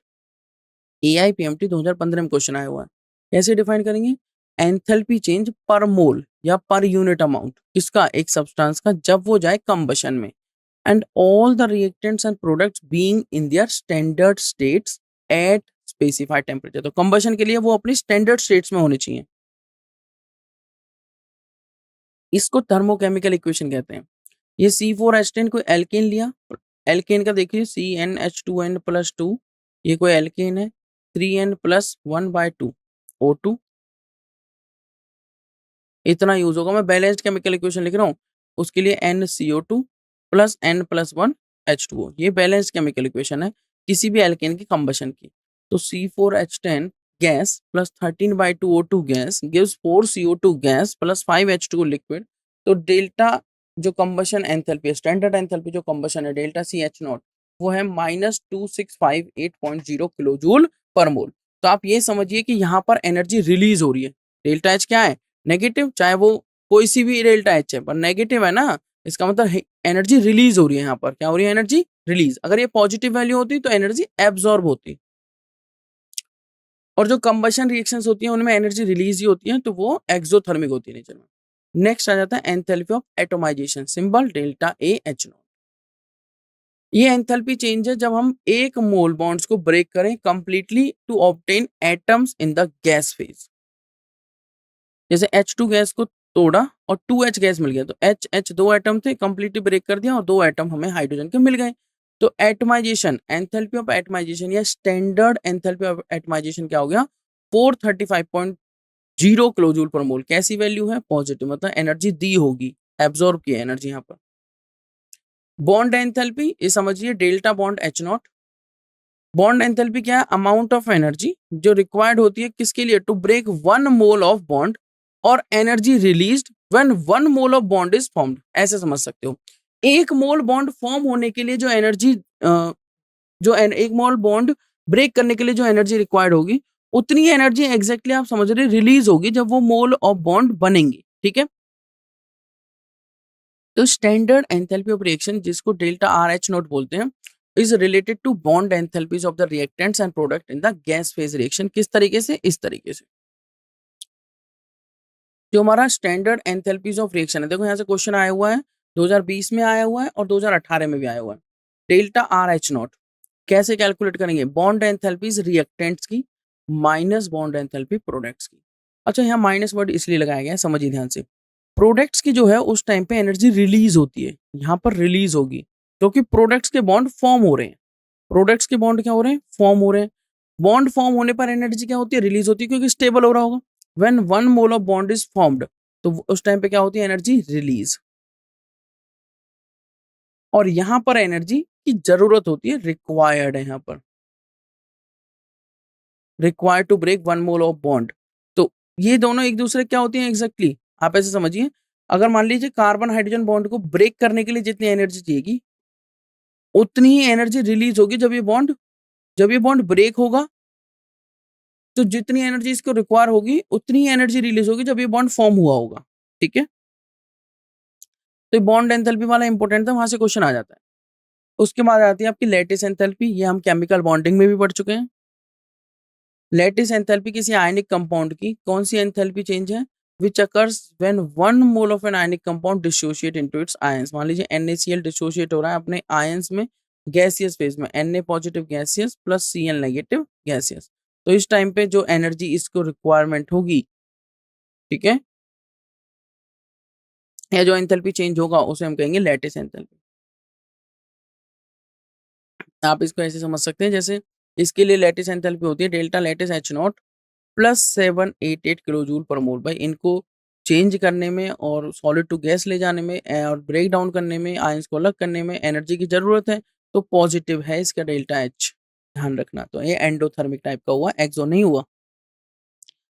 क्योंकि it is impossible to determine lattice enthalpies directly by experiment, तो हम एक इनडायरेक्ट मेथड यूज करते हैं जिसे हम क्या कहते हैं, बॉर्न हेबर साइकिल। उसके लिए हम एक एंथैल्पी डायग्राम ड्रॉ करते हैं।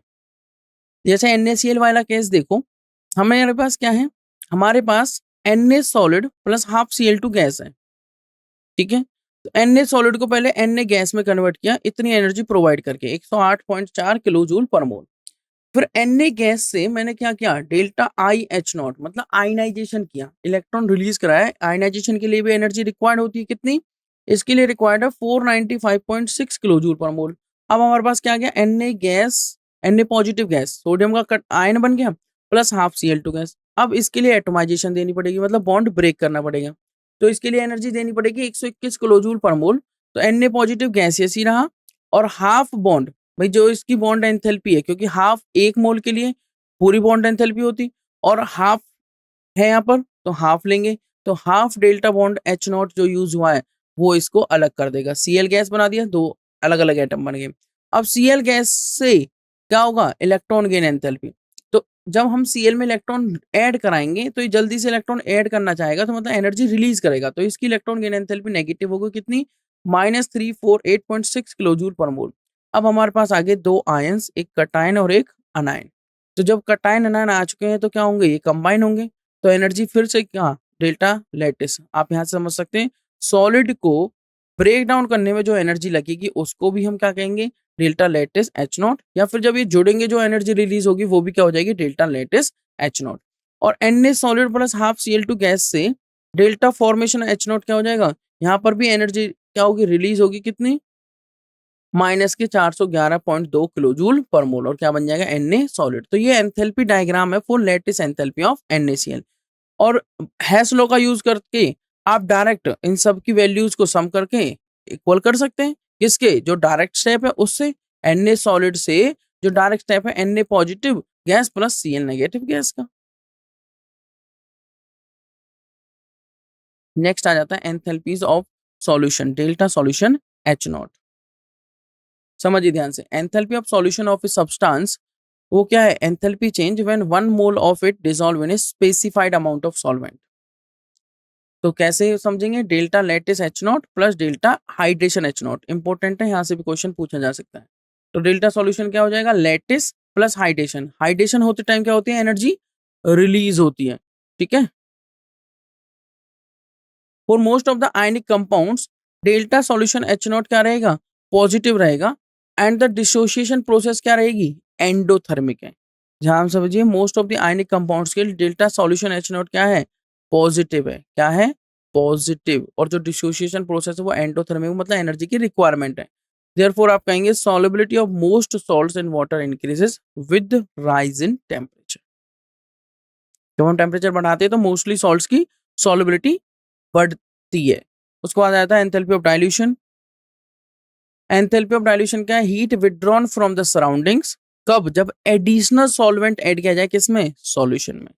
तो enthalpy of dilution of a solution is dependent on the original concentration of the solution and amount of solvent added. ये इतनी ज्यादा इंपॉर्टेंट चीज नहीं है।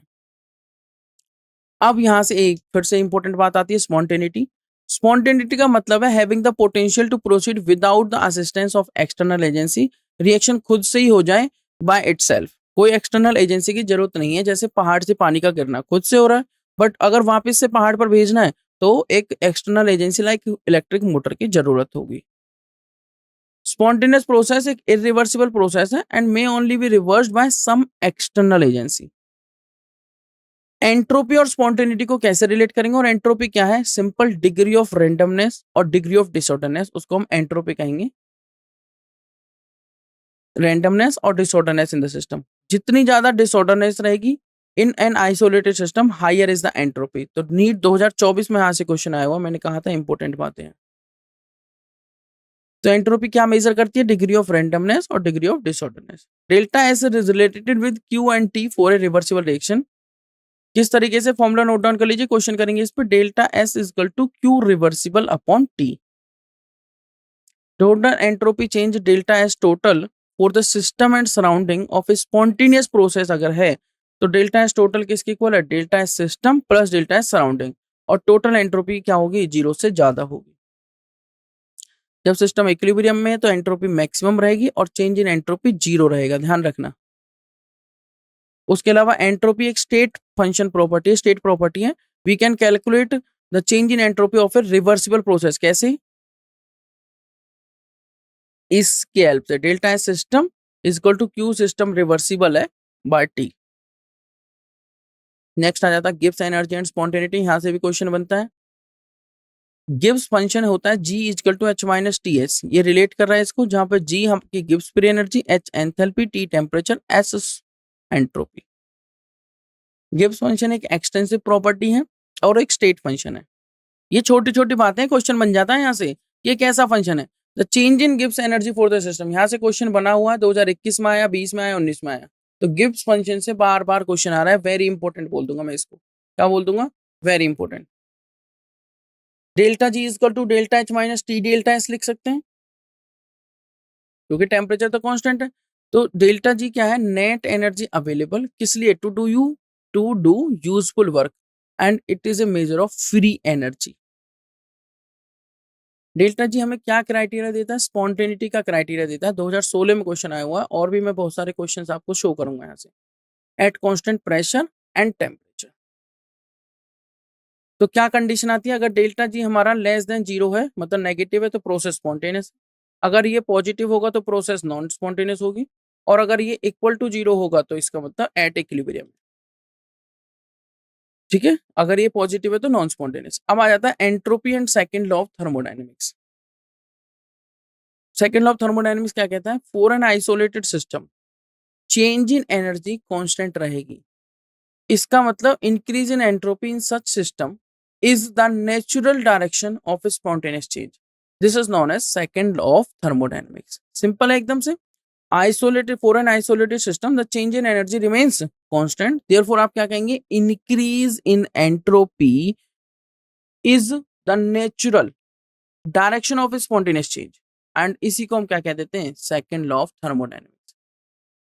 डेल्टा जी जब 0 है तो रिएक्शन इक्विलिब्रियम पे है, ध्यान रखना। रिएक्शन किस पे है? प्रोसेस किस पे है? At equilibrium. इक्विलिब्रियम, ठीक है। नेक्स्ट आता है delta R G not is related to equilibrium constant. कुछ इस तरीके से फॉर्मूला याद रखिए, delta R G not is equal to minus R T L N K, या फिर आप एल एन को लॉग में चेंज कर दीजिए, minus 2.303 R T log K. Formula note down कर लीजिए, क्वेश्चन करेंगे हम इसके बेस पर, इंपोर्टेंट है। ये आ गया delta R G not is equal to minus 2.303 R T log K. अब आता है एक टेबल, ये टेबल से क्वेश्चन पूछा जाता है, कई बार पूछा गया है। Effect of temperature on spontaneity of reaction. ये टेबल समझिए ध्यान से। हमारा डेल्टा जी का फॉर्मूला क्या है? Delta G is equal to delta H minus T delta S, ठीक है। रिएक्शन को स्पॉन्टेनियस होना है। अगर मैं डेल्टा एच नेगेटिव ले लेता हूं, ध्यान से समझिएगा, और डेल्टा एस पॉजिटिव ले लेता हूं, ठीक है। अगर डेल्टा एच नेगेटिव और डेल्टा एस पॉजिटिव है तो ये पूरी वैल्यू क्या रही? पॉजिटिव। मतलब यहाँ किसका सिंबल है? नेगेटिव, तो ये पूरा मिलके क्या आया? नेगेटिव। और नेगेटिव नेगेटिव क्या आएगा? नेगेटिव। तो डेल्टा जी क्या आ गया? नेगेटिव। इसका मतलब डेल्टा जी क्या है? Less than 0। इसका मतलब रिएक्शन स्पॉन्टेनियस रहेगी सभी टेम्परेचर्स पर। ये आ गया नेगेटिव, ठीक है। डेल्टा एच अगर नेगेटिव है, ठीक है, और डेल्टा एस भी नेगेटिव हो गया। अगर डेल्टा एस भी नेगेटिव हो गया, समझिए ध्यान से, delta G is equal to delta H minus T delta S. अगर ये नेगेटिव हो गया तो नेगेटिव नेगेटिव क्या हो जाएंगे? पॉजिटिव। और ये क्या है? नेगेटिव।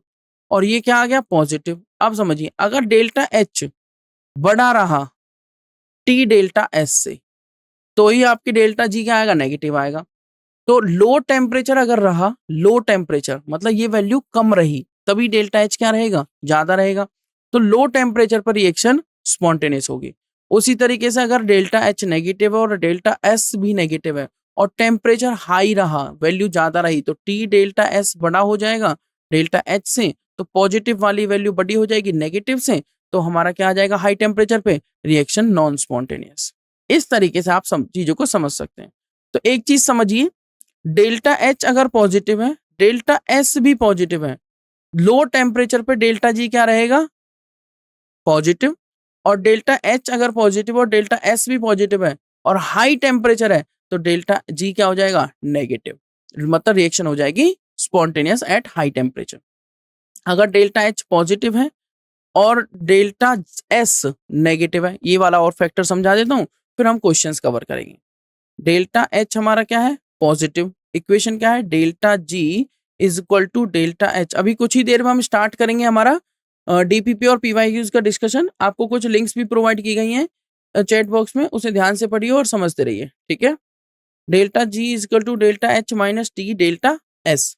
डेल्टा एस कैसा, पॉजिटिव, डेल्टा एस कैसा, नेगेटिव। अगर ये नेगेटिव है तो ये पूरा वैल्यू क्या होगी, नेगेटिव नेगेटिव पॉजिटिव, और ये भी क्या है, पॉजिटिव पॉजिटिव पॉजिटिव, वैल्यू क्या आनी है हमेशा पॉजिटिव। तो at all temperatures reaction non spontaneous रहेगी, क्लियर। उसके बाद कुछ टिप्स और ट्रिक्स देख लेते हैं। ये इंपॉर्टेंट फॉर्मूले फिर से मैं आपके सामने लाया हूँ, देखते रहिए। Cp minus Cv equal to R होता है। R की वैल्यू हो सकती है 2 कैलोरी पर केल्विन पर मोल या 8.314 जूल पर केल्विन पर मोल, ठीक है, ये भी हो सकती है। Cp बाय Cv होता है हमारा 3/2 R। मोनो एटोमिक गैस के लिए Cp बाय Cv का रेशियो आ जाता है 1.66। डाई एटोमिक के लिए वैल्यूज याद रखिए बस, Cp बाय Cv हमारा पॉइजन रेशियो होता है गामा के इक्वल, और इसकी वैल्यू क्या हो जाती है हमारी 1.40। ट्राई एटोमिक के लिए 1.33, देखो डिक्रीज हो रही है। Work done adiabatic reversible expansion है, तो वर्क डन का फॉर्मूला हो जाता है nR(T2/T1) अपॉन गामा -1, जहां पे गामा होता है पॉइजन रेशियो जो Cp बाय Cv के इक्वल होता है, molar heat capacity at constant pressure divided by molar heat capacity at constant volume, और Cp minus Cv equal to क्या होता है, R। अगर हम गामा की वैल्यू पुट करते हैं तो हमें क्या मिल जाएगा, वर्क डन का एक्सप्रेशन। W इक्वल टू क्या होता है, NCV(T2 - T1) for isothermal process हमें पता है T डेल्टा T 0 होगा, चेंज इन टेम्परेचर, तो डेल एस क्या हो जाएगा, R(ln)V2/V1 equal to R(ln)P1/P2। इस तरीके से भी आप लिख सकते हैं। ये फॉर्मुलेज हैं इंपोर्टेंट, नोट डाउन कर लीजिए, एक साथ लेके आए हूं सबको।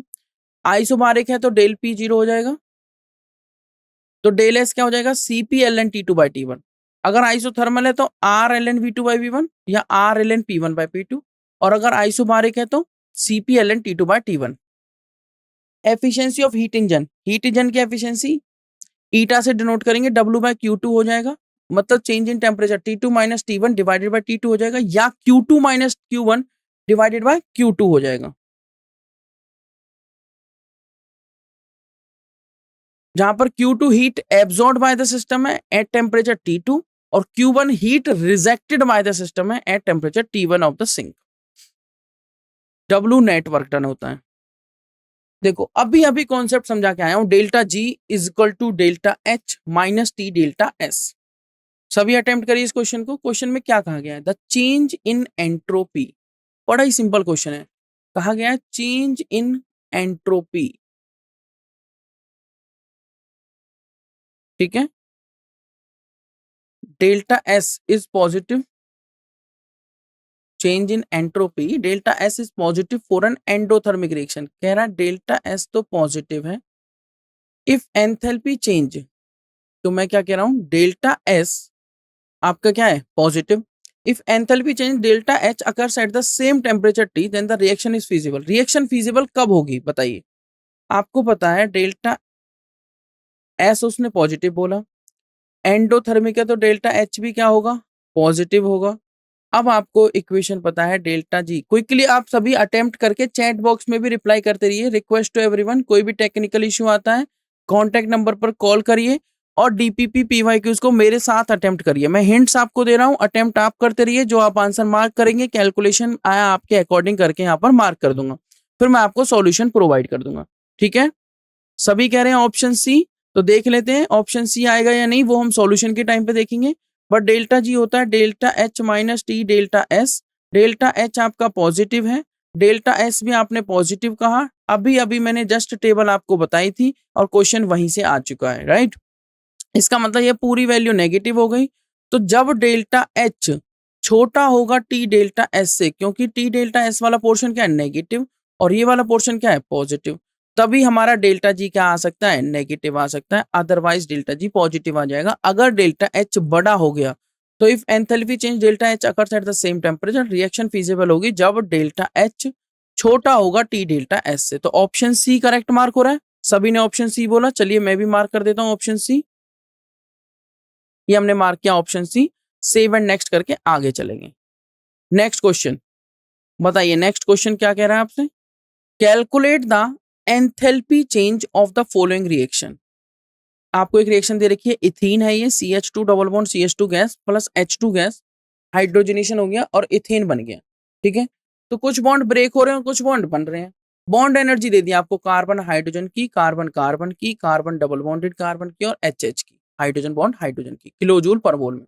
आपसे क्या पूछा हुआ, एंथैल्पी चेंज। सिंपली आप निकाल लेंगे, कैसे निकाल लेंगे, प्रोडक्ट्स और रिएक्टेंट्स दोनों आपके सामने हैं।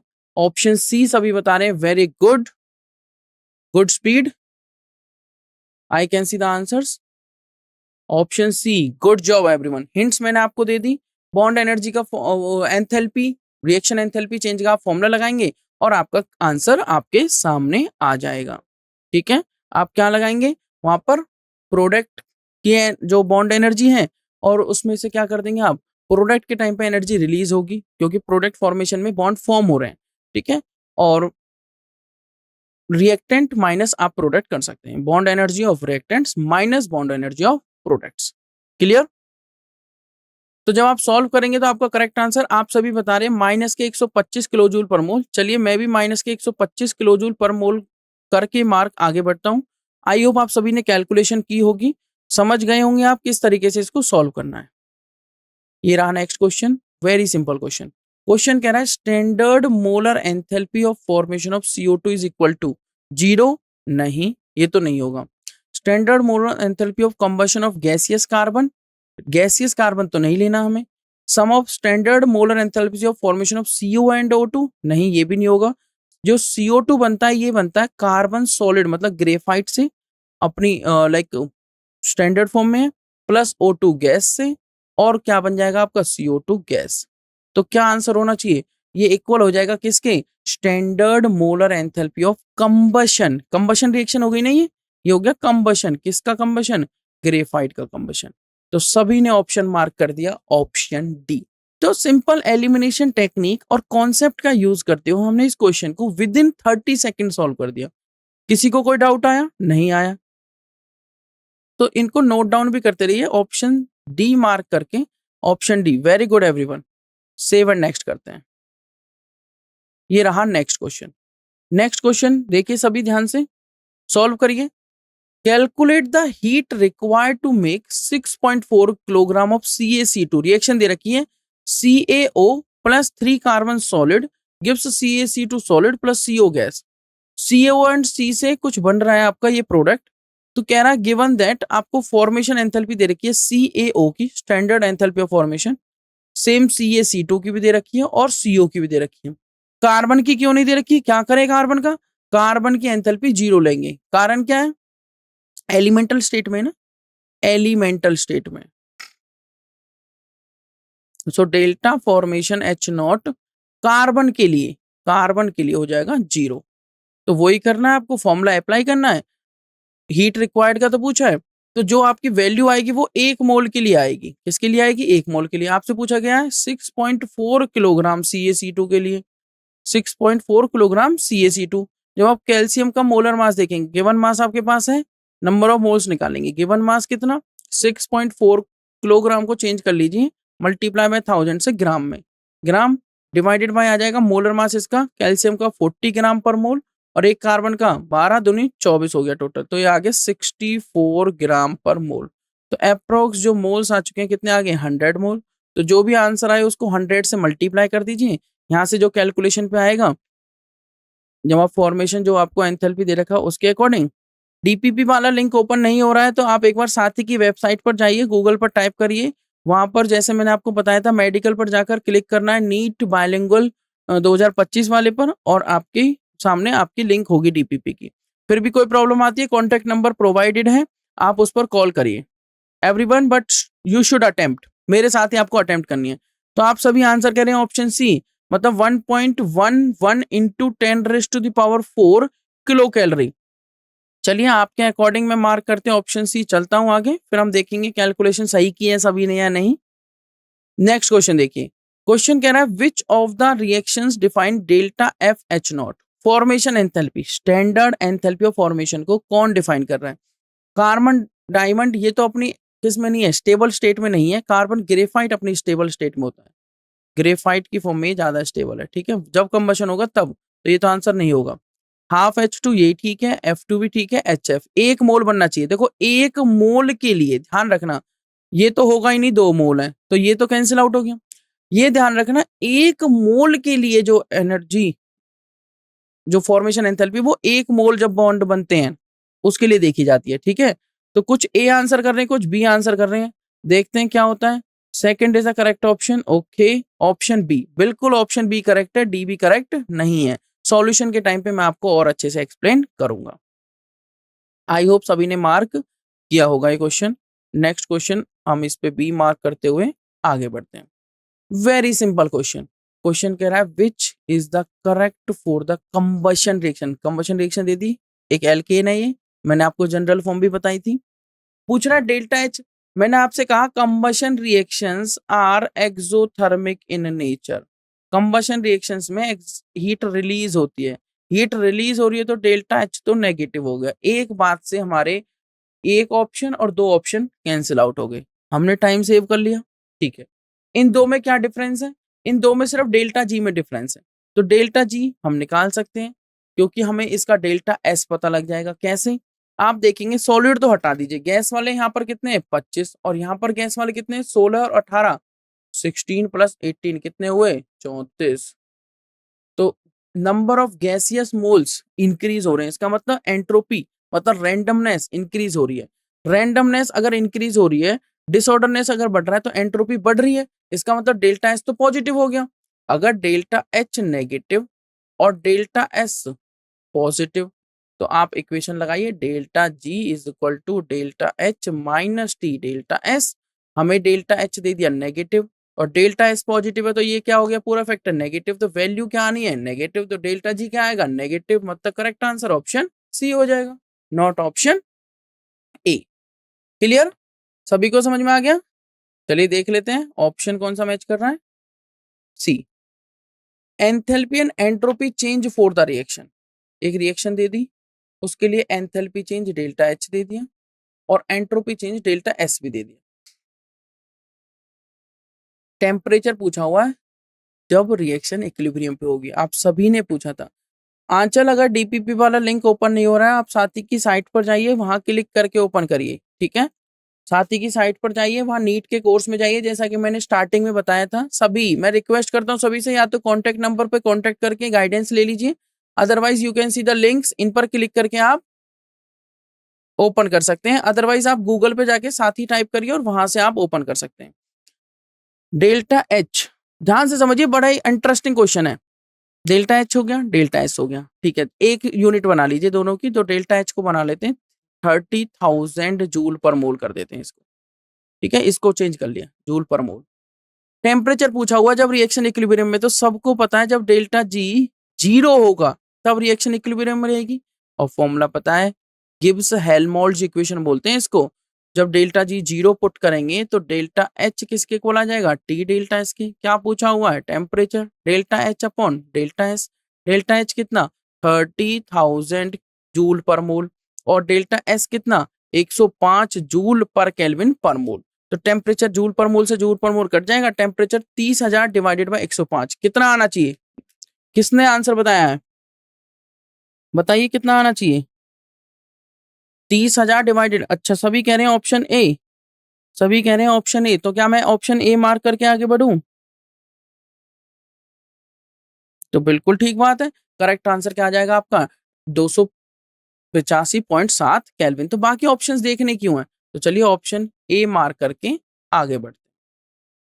Next question, for the reaction between CO2 and graphite, ये हो गई रिएक्शन, ये CO2 गैस है, ये कार्बन सॉलिड है, रिएक्शन इक्विलिब्रियम पे है, 2CO गैस बना रहा है, डेल्टा एच दे दिया, डेल्टा एस भी दे दिया। रिएक्शन इज स्पॉन्टेनियस, कब रिएक्शन स्पॉन्टेनियस होगी, टेम्परेचर ही पूछा हुआ है। तो रिएक्शन स्पॉन्टेनियस होगी, टेम्परेचर पूछा हुआ तो delta G is equal to delta H minus T delta S equation का यूज करते हुए वैल्यूज को एक ही यूनिट में कर लेना, इसको जूल में कर लीजिए और पुट करके देखिए टेम्परेचर आएगा, उसके अकॉर्डिंग आंसर आ जाएगा। ठीक है, बताइए। ओके, सभी कह रहे हैं ऑप्शन डी, मतलब आप बड़ी फुर्ती से क्वेश्चन सॉल्व कर रहे हो। It makes me very very happy, good job. चलिए ऑप्शन डी मार्क करते हो, आगे बढ़ते हैं। सिंपल क्वेश्चन था इसलिए मैंने ज्यादा एक्सप्लेन नहीं किया है। Next, calculate the value of enthalpy of ionization of hydrocyanic acid, जो कि एक वीक एसिड है, ध्यान रखना, weak acid. When heat of neutralization of HCl and HCN with NaOH, दोनों का न्यूट्रलाइजेशन रिएक्शन लिखेंगे। वो दे रखी है आपको heat of neutralization -56 and -12 kilo joule. ठीक है, आपसे क्या पूछा हुआ है, enthalpy of ionization of HCN।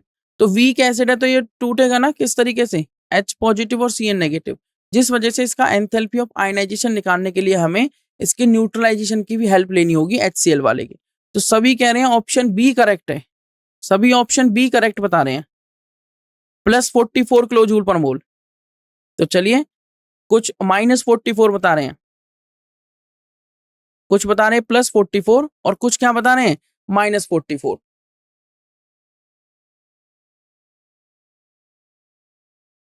तो इस क्वेश्चन का जो आंसर होगा वो हम एक्सप्लेन करेंगे। अभी हम +44 मार्क करके आगे चलते हैं। नेक्स्ट लास्ट क्वेश्चन है, क्वेश्चन नंबर 10। यूजिंग द गिव्स energy change delta G nought +63.3 kilo joule आपको दे रखा है। रिएक्शन दे दी Ag2CO3 equilibrium 2Ag positive CO3 2 negative. KSP पूछा हुआ है in water at 25 degree Celsius, R की वैल्यू भी आपको दे दी। आपको इक्वेशन पता है, delta G not is equal to -2.303 log, या फिर आप कहेंगे NRT -2.303 NRT लॉग के। KSP बोल देते हैं, इक्विलिब्रियम कांस्टेंट है, ठीक है, उसको सॉल्युबिलिटी प्रोडक्ट के इक्वल बोल देंगे। KSP हम यहाँ से कैलकुलेट कर सकते हैं, कैसे KSP कैसे आएगा, आयंस कौन है, Ag पॉजिटिव उसकी पावर 2 और दूसरा आयन क्या है CO3 2 negative, CO3 2 negative power 1। ठीक है, KSP हमें निकालना है, तो KSP हम कुछ इस तरीके से लिख सकते हैं। यहाँ पर क्या करेंगे, डेल्टा जी नॉट हमें दे रखा है, डेल्टा जी नॉट करके यहाँ से क्या आ जाएगा हमारे पास, KSP आ जाएगा। जब हम वैल्यूज रखेंगे तो आंसर आ जाएगा। तो देखते हैं, सभी आंसर ए बता रहे हैं। तो चलिए मैं आपके अकॉर्डिंग ए मार्क करके आगे बढ़ता हूँ, मैं कैलकुलेट नहीं कर रहा हूँ अभी, फिर हम कैलकुलेट करके आंसर देखेंगे। मैंने सेव किया, आई होप आप सभी ने सेव कर दिया होगा। सबमिट करेंगे, यस करेंगे, ये आपके सामने आंसर्स होंगे, यहाँ पर आप रेटिंग दे सकते हैं। तो देखो, पहला क्वेश्चन हमने देखा था, ये हमने क्वेश्चन देखा था फर्स्ट, तो करेक्ट आंसर हमने सी मैच किया था, बिल्कुल ठीक है। मतलब आप सभी ने ना 10th वाले की कैलकुलेशन सही नहीं करी है, बी है उसका आंसर, या ए नहीं है, ध्यान रखना। ठीक है, तो डेल्टा एच क्या आएगा हमारा, less than T delta S, ये मैंने आपको एक्सप्लेन कर ही दिया था। नेक्स्ट देखते हैं second question, calculate the enthalpy change. इसमें हमें क्या करना है, देखिए ध्यान से, हमें सारी चीजें दे रखी हैं, हमने वैल्यूज रखनी है बस। डेल्टा एच रिएक्शन निकालने के लिए bond energy for formation of bond, formation of bond के टाइम पे एनर्जी क्या होगी, रिलीज होगी, plus bond energy data for dissociation of bond. तो बॉन्ड एनर्जी ऑफ प्रोडक्ट्स, ठीक है, ये प्रोडक्ट्स वाली होगी जो रिलीज हो रही है, और रिएक्टेंट, तो रिएक्टेंट माइनस प्रोडक्ट करना होता है, चलिए हम माइनस का साइन आप अलग से लगा सकते हैं। आप रिएक्शन देख सकते हैं, रिएक्शन है CH2 double bond CH2 and plus H2, क्या दे रहा है आपको, CH3 तो कितने कार्बन कार्बन के बॉन्ड है, एक, ये बन रहा, और कितने हाइड्रोजन कार्बन हाइड्रोजन के बने, 6, प्लस आप देखेंगे bond energy data for dissociation, dissociation किसका हुआ, इसका हुआ है। एक कार्बन कार्बन डबल बॉन्ड है, 4 कार्बन हाइड्रोजन बॉन्ड है, और एक हाइड्रोजन हाइड्रोजन बॉन्ड का डिसोसिएशन हुआ है। ठीक है, नो प्रॉब्लम, जिसका जो भी आंसर रॉन्ग है नो प्रॉब्लम, हम उसका करेक्ट आंसर मैच कर लेंगे। अभी मैं आपको सॉल्यूशन प्रोवाइड कर रहा हूं।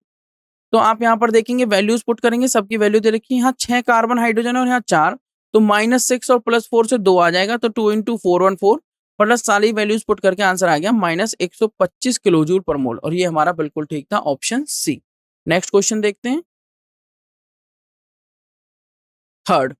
थर्ड मैंने आपको एक्सप्लेन कर दिया था, standard enthalpy molar enthalpy of formation of CO2 किसके इक्वल होगी, standard molar enthalpy of a compound वो इक्वल रहती है किसके, standard state of formation from most stable states of initial components. ठीक है, so standard molar enthalpy of formation of CO2 किसके equal रहेगी, standard molar enthalpy of combustion of carbon graphite के form में। तो C graphite plus O2 gas give CO2 gas. तो इसलिए जो करेक्ट आंसर हो गया वो हो गया हमारा ऑप्शन डी। नेक्स्ट हमने फोर्थ में अटेम्प्ट किया था, फोर्थ का करेक्ट आंसर आ जाएगा ऑप्शन सी। इस तरीके से कैलकुलेशन करेंगे, ये रिएक्शन दे रखी है, एंथैल्पी चेंज निकाल लेंगे इस रिएक्शन का, वही CaC2 plus CO products minus reactants की एनर्जी। कार्बन वाली की डेल्टा HF0 क्या ले लेंगे, जीरो, क्योंकि ये क्या है एलिमेंटल स्टेट में, तो इसकी क्या लेंगे हम, जीरो लेंगे। उसके बाद वैल्यूज पुट करें, इसकी वैल्यू पुट करी, इसकी वैल्यू पुट करी और इसकी भी पुट करी, तो क्या आ गया आंसर 111 किलो कैलोरी। बट ये एक मोल के लिए आया है, हमें किसके लिए निकालना है, 6.4 किलोग्राम के लिए। 6.4 किलोग्राम में कितने मोल हैं, 100 मोल CaC2 के। ठीक है, तो हीट रिक्वायर्ड कितनी होगी, 6.4 किलोग्राम ऑफ CaC2 बनाने के लिए 111 मतलब 11,100 किलो कैलोरी, जिसको हम लिख सकते हैं 1.11 इंटू 10⁻4। इससे घबराना नहीं है, 1.11 इंटू 10⁻4 का मतलब 1 2 3 4 जीरो, डेसिमल हटाइए कितना आया, 2 जीरो, 2 से 2 कितना आ गया 111, यही तो आया same 11,100 kilo calorie, 11,100 kilo calorie. तो हमारा करेक्ट आंसर क्या आ रहा है, हमारा करेक्ट आंसर आ रहा है इस क्वेश्चन नंबर 4 का ऑप्शन सी। सभी देख लीजिए सॉल्यूशंस। पांचवें क्वेश्चन का मैंने आपको एक्सप्लेन कर ही दिया था। पांचवें क्वेश्चन जो हमारा सी डायमंड वाली इक्वेशन है फर्स्ट वाली, उसमें क्या है, ये रिएक्शन रिप्रेजेंट कर रही है formation of 1 mole of CO2 from its constituent elements. Carbon अपनी स्टैंडर्ड स्टेट डायमंड में है and oxygen gas, but carbon in the form of graphite ज्यादा स्टेबल रहता है देन डायमंड। तो this reaction does not define delta FH0, but second वाली define कर देगी क्योंकि hydrogen gas and fluorine gas both in their standard states. ठीक है, N2 gas plus 3H2 gas gives 2NH3 gas. इस केस में आप देखेंगे 2 मोल्स बन रहे हैं अमोनिया की। नाइट्रोजन गैस हाइड्रोजन गैस दोनों स्टैंडर्ड स्टेट में है, बट डेल्टा FH0 डिफाइन किया जाता है for 1 mole of a substance. तो ये भी नहीं होगा, पहला भी नहीं होगा, सेकंड हो जाएगा, थर्ड नहीं होगा। फोर्थ में आप देखेंगे ये रिप्रेजेंट कर रही है 1 mole of CO2 from CO and oxygen gas. ये एलिमेंटल स्टेट तो नहीं है, CO is not an element, this reaction does not define delta FH0। तो करेक्ट आंसर हमने क्या बताया था आपको, करेक्ट आंसर हमने बताया था आपको ऑप्शन बी। ठीक है, नेक्स्ट देखते हैं six, which is the correct for combustion. ये कंबशन के लिए मैंने आपको बता दिया था, ये रिएक्शन आपको दे रखी है, डेल्टा H नेगेटिव होगा, कंबशन एक्सोथर्मिक होता है। उसके बाद हमने नंबर ऑफ मोल्स चेंज के अकॉर्डिंग देख लिया था कि किस तरीके से एंट्रोपी इंक्रीज हो रही है, और delta G is equal to delta H minus T. Delta H की इक्वेशन में ये वैल्यूज पुट करके, ये साइन पुट करके हमने देख लिया डेल्टा G नेगेटिव आएगा for the reaction to be spontaneous, इसका मतलब डेल्टा G इज नेगेटिव। तो करेक्ट आंसर ऑप्शन सी आ गया। नेक्स्ट हमने 7 देखा, इस रिएक्शन में डेल्टा हमें क्या दे रखा था, H और डेल्टा S, हमने उनकी वैल्यूज पुट करी इस इक्वेशन में, गिब्स हेल्महोल्ट्ज इक्वेशन बोल देते हैं या फिर गिब्स फ्री एनर्जी इक्वेशन।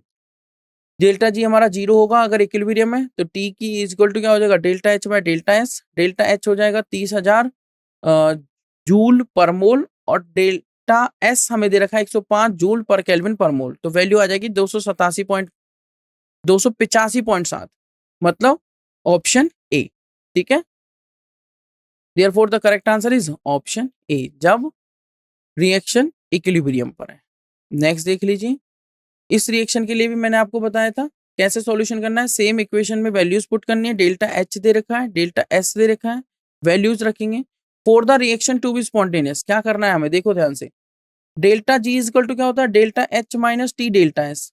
तो हमने क्या किया, for the reaction to be spontaneous delta G का नेगेटिव होना जरूरी है, और डेल्टा H की वैल्यू पॉजिटिव है, डेल्टा S भी क्या है, positive.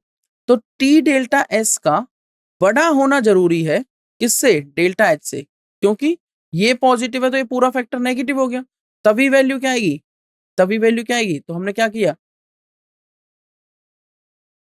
Just give me 1 second, for the reaction to be spontaneous क्या होना जरूरी है, ये हमारा क्या हो गया 170 वाला वैल्यू क्या है, डेल्टा H, और ये क्या हमारा minus T delta, delta H minus T delta S, इसका लेस देन जीरो होना जरूरी है, तभी तो ये नेगेटिव, ये पूरी वैल्यू नेगेटिव आएगी, इसका मतलब तभी डेल्टा G नेगेटिव आएगा। तो हमने क्या किया, माइनस 170T, जो कि हमारा क्या है, टी डेल्टा S, मैं आपको बता देता हूँ, -170T, वो टेम्परेचर पे भी डिपेंड करेगा, ठीक है। तो -170T, और ये क्या हो गया, लेस देन किससे हो गया, जब हम इसको इधर लेके जाएंगे या इसको इधर लेके जाएंगे, इसको नहीं, तो -170T लेस देन किससे, -1,70,000, माइनस से माइनस कैंसिल कर दो, टी की वैल्यू क्या आ जाएगी, एक तरीके से जब हम सिंबल चेंज करेंगे तो 170, ये सिंबल चेंज होने पे साइन चेंज हो जाता है, तो टी किससे बड़ा आना चाहिए, 1000 केल्विन से। टी 1000 केल्विन से बड़ा आएगा सिर्फ एक ही ऑप्शन में, वो होगा हमारा 1200 केल्विन। तो ये 3 आंसर तो होंगे नहीं, बाकी मैंने वैल्यूज पुट करके भी आपको शो कर रखे। आई होप आपको समझ में आ गया होगा कि करेक्ट आंसर ऑप्शन डी कैसे है। मैं बता देता हूँ, delta G is equal to delta H minus T delta S होता है। डेल्टा जी नेगेटिव आना चाहिए, डेल्टा एच यहाँ पर पॉजिटिव दे रखा है, टेम्परेचर हमें निकालना है किस टेम्परेचर पर, और डेल्टा एस भी हमें पॉजिटिव दे रखा है। तो अगर टेम्परेचर जो भी होगा उसके अकॉर्डिंग ये वैल्यू नेगेटिव आनी चाहिए, ठीक है। तो हमने उसके अकॉर्डिंग ये क्वेश्चन सॉल्व किया था। तो ये हमारा 8th हो गया। 9th देख लेते हैं। 9th वाले में भी हमने क्या किया, वीक एसिड है एससीएन, तो हमें ये कंसीडर करना होगा, इसकी न्यूट्रलाइजेशन ये रिएक्शन और इसका वाला ये रिएक्शन। The difference in these enthalpies of neutralization क्यों है, क्योंकि आयनाइजेशन हो रहा है एचसीएन का। HCl के केस में ये फुली आयनाइज्ड हो जाएगा, बट HCN एक वीक एसिड है तो ये पूरा आयनाइज नहीं होगा, part of the energy is used for its ionization. तो अगर delta H neutralization of HCN की बात करें तो वो किसके इक्वल होगा, delta H neutralization of HCl plus delta H ionization of HCN। हमें निकालना delta H ionization of HCN, तो न्यूट्रलाइजेशन ऑफ HCN में से माइनस कर देंगे delta H neutralization of HCl। जब माइनस करेंगे तो आंसर आएगा +44 किलो जूल, ठीक है। तो करेक्ट आंसर क्या आ गया हमारा, प्लस का 44 किलो जूल। तो करेक्ट आंसर हमारा ऑप्शन बी होगा। लास्ट वाले क्वेश्चन में आप सभी ने कैलकुलेशन ठीक नहीं करी थी, ऑप्शन ए करेक्ट आएगा, उसमें सिर्फ कैलकुलेशन का रोल था। कैसे, देखो, डेल्टा जी का फॉर्मूला मैंने बताया -2.303 RT लॉग के को हम KSP के इक्वल मान के चलेंगे। डेल्टा जी की वैल्यू रखी 63.3 इंटू 10⁻³ चेंज कर लिया 1000 से मल्टीप्लाई करके, -2.303, आर की value 8.314 joule per kelvin per मोल, टेम्परेचर 298 लॉग KSP। यहाँ से लॉग KSP निकालेंगे, माइनस में आएगा 11.09, KSP आ जाएगा एंटी लॉग ऑफ -11.09, तो कितना आ जाएगा 8 इंटू 10⁻⁻12। KSP क्या आ गया आपका 8 इंटू 10⁻⁻12। तो करेक्ट आंसर क्या आएगा, ऑप्शन बी। ठीक है एवरीवन, आई होप आपको ये समझ में आ गया होगा। तो अब हम स्टार्ट करेंगे हमारे PYQs। ध्यान से समझिएगा, क्वेश्चन में क्या है, question number 1, change in entropy delta S is positive for an endothermic reaction if enthalpy change delta occurs. ये अभी हमने डीपीपी में अटेम्प्ट किया था। करेक्ट आंसर क्या हो जाएगा, repeat question, very good, option C. तो मतलब आप क्वेश्चन और कॉन्सेप्ट दोनों पर ध्यान दे रहे हैं, राइट। तो इसका ऑप्शन सी मार्क करते हुए चलते हैं आगे, सभी ने देख लिया होगा इसका। Next question, 2 moles of an ideal gas, n की वैल्यू 2 हो गई, expanded isothermally and reversibly, V I दे दिया वॉल्यूम और वी एफ दे दिया, 300 केल्विन टेम्परेचर दे दिया, एंथैल्पी चेंज पूछा हुआ है। क्या पूछा हुआ है, enthalpy change for the process. आपको क्या दे दिया, 2 moles of an ideal gas expand कर रहा है isothermally and reversibly, volume they the, enthalpy change पूछा हुआ, मतलब डेल्टा एच पूछा हुआ इन किलो जूल। बताइए करेक्ट आंसर क्या होगा। सीधा सीधा फॉर्मूला लगाना है, आपका आंसर आ जाएगा। सीधा सीधा फॉर्मूला लगाना है, आपका आंसर आ जाएगा। अब चीज इस पर ध्यान देनी है, आइसोथर्मली और रिवर्सिबली। मैंने आपको इंटरेस्टिंग बात बताया था, अगर आइसोथर्मली है मतलब टेम्परेचर में कोई चेंज नहीं है और रिवर्सिबल है, तो डेल्टा एच क्या मार्क करेंगे, 0। वेरी गुड, डेल्टा एच क्या होगा, 0। हमेशा नहीं होता, कंडीशंस ध्यान रखनी है, एक्सपेंडेड आइसोथर्मली एंड रिवर्सिबली, चाहे कुछ भी चेंज हो रहा हो, डेल्टा एच क्या रहेगा, 0। ठीक है, मार्क करते आगे हुए चलते हैं। Next question, equal volume of 1 molar HCl लिया, न्यूट्रलाइज बाय डाइल्यूट NaOH लिया, न्यूट्रलाइज किया, क्या न्यूट्रलाइजेशन करने पर जो भी बनेगा सॉल्ट एंड वाटर। कह रहा है x kilo calorie of heat are liberated, तो यहाँ पर रिलीज जो हुई है हीट x किलो कैलोरी, तो रिलीज हुई है तो माइनस लगाएंगे, बट अभी साइन से मतलब नहीं है। सेम जब हमने H2SO4 को न्यूट्रलाइज किया NaOH के साथ, तो उस केस में ये कह रहा है कितनी हीट रिलीज होगी, y, कितनी हीट रिलीज हो रही है, y किलो कैलोरी। बट हमें पता है कौन सी बात ट्रू होगी, x और y के बीच में क्या रिलेशनशिप आएगी। जब आप यहाँ पर देखेंगे HCl प्लस NaOH तो सॉल्ट एंड वाटर बनेगा, मतलब NaCl प्लस H2O। और जब आप यहाँ पर देखेंगे तो क्या बनेगा, Na2SO4 Na2SO4 प्लस यहाँ पर 2 NaOH यूज होंगे, Na2SO4 प्लस 2H2O बनेगा। क्या बनेगा, Na2SO4 प्लस 2H2O। इसका मतलब यहाँ पर X अगर रिलीज हो रही है तो यहाँ पर 2X रिलीज होगी। इसका मतलब Y इज इक्वल टू किसके आ गया, 2X के। X क्या आ गया, Y/2, मतलब X क्या आ गया, 0.5Y। तो करेक्ट आंसर कौन सा मैच कर गया, ऑप्शन बी। यहाँ पर एक यूज हो रहा था, यहाँ पर कितने यूज हो रहे हैं, 2। बैलेंसिंग के लिए आप देख सकते हैं Na2, यहाँ पर देखेंगे 2 और 2 4 हाइड्रोजन, इधर भी 4 हाइड्रोजन। क्लियर। गूगल फॉर्म की लिंक आपको मिल जाएगी, अभी आप PYQs को अटेम्प्ट करिए मेरे साथ। तो इस क्वेश्चन का करेक्ट आंसर हमने क्या देखा, ऑप्शन बी। नेक्स्ट देख लेते हैं क्वेश्चन नंबर 4, एकदम सिंपल है। एंट्रोपी चेंज निकालना है, वेपराइजेशन हो रहा वाटर का स्टीम में, टेम्परेचर दे दिया 100 degree Celsius, entropy change joule per kelvin per mole में निकालना है। If heat of vaporization is, heat of vaporization delta H, vaporization आपको दे दिया 40.8 किलो जूल पर मोल, और 40.8 किलो जूल पर मोल को आप चेंज कर लीजिए किसमें, 40.8 इंटू 1000, मतलब ये हो जाएगा 40,800 जूल पर मोल। अब आपको डेल्टा एस निकालना है सिंपल, तो आप इजीली इसको निकाल सकते हैं, राइट। तो बताइए क्या आंसर आएगा इसका, 109.38। तो सभी ने आंसर लिखा है 109.38। तो चलिए 109.38 मार्क करके आगे बढ़ते हैं। Next question number 5, warming ammonium chloride NH4Cl किसके साथ, सोडियम हाइड्रोक्साइड मतलब NaOH के साथ। अगर हम इसको हीट करते हैं तो क्या बनेगा, अमोनियम क्लोराइड और NaOH, तो यहाँ पर अमोनिया बनेगी, अमोनिया गैस बनेगी। जब हम अमोनियम क्लोराइड और NaOH को हीट करेंगे तो अमोनिया गैस बनेगी और कुछ और प्रोडक्ट्स आएंगे।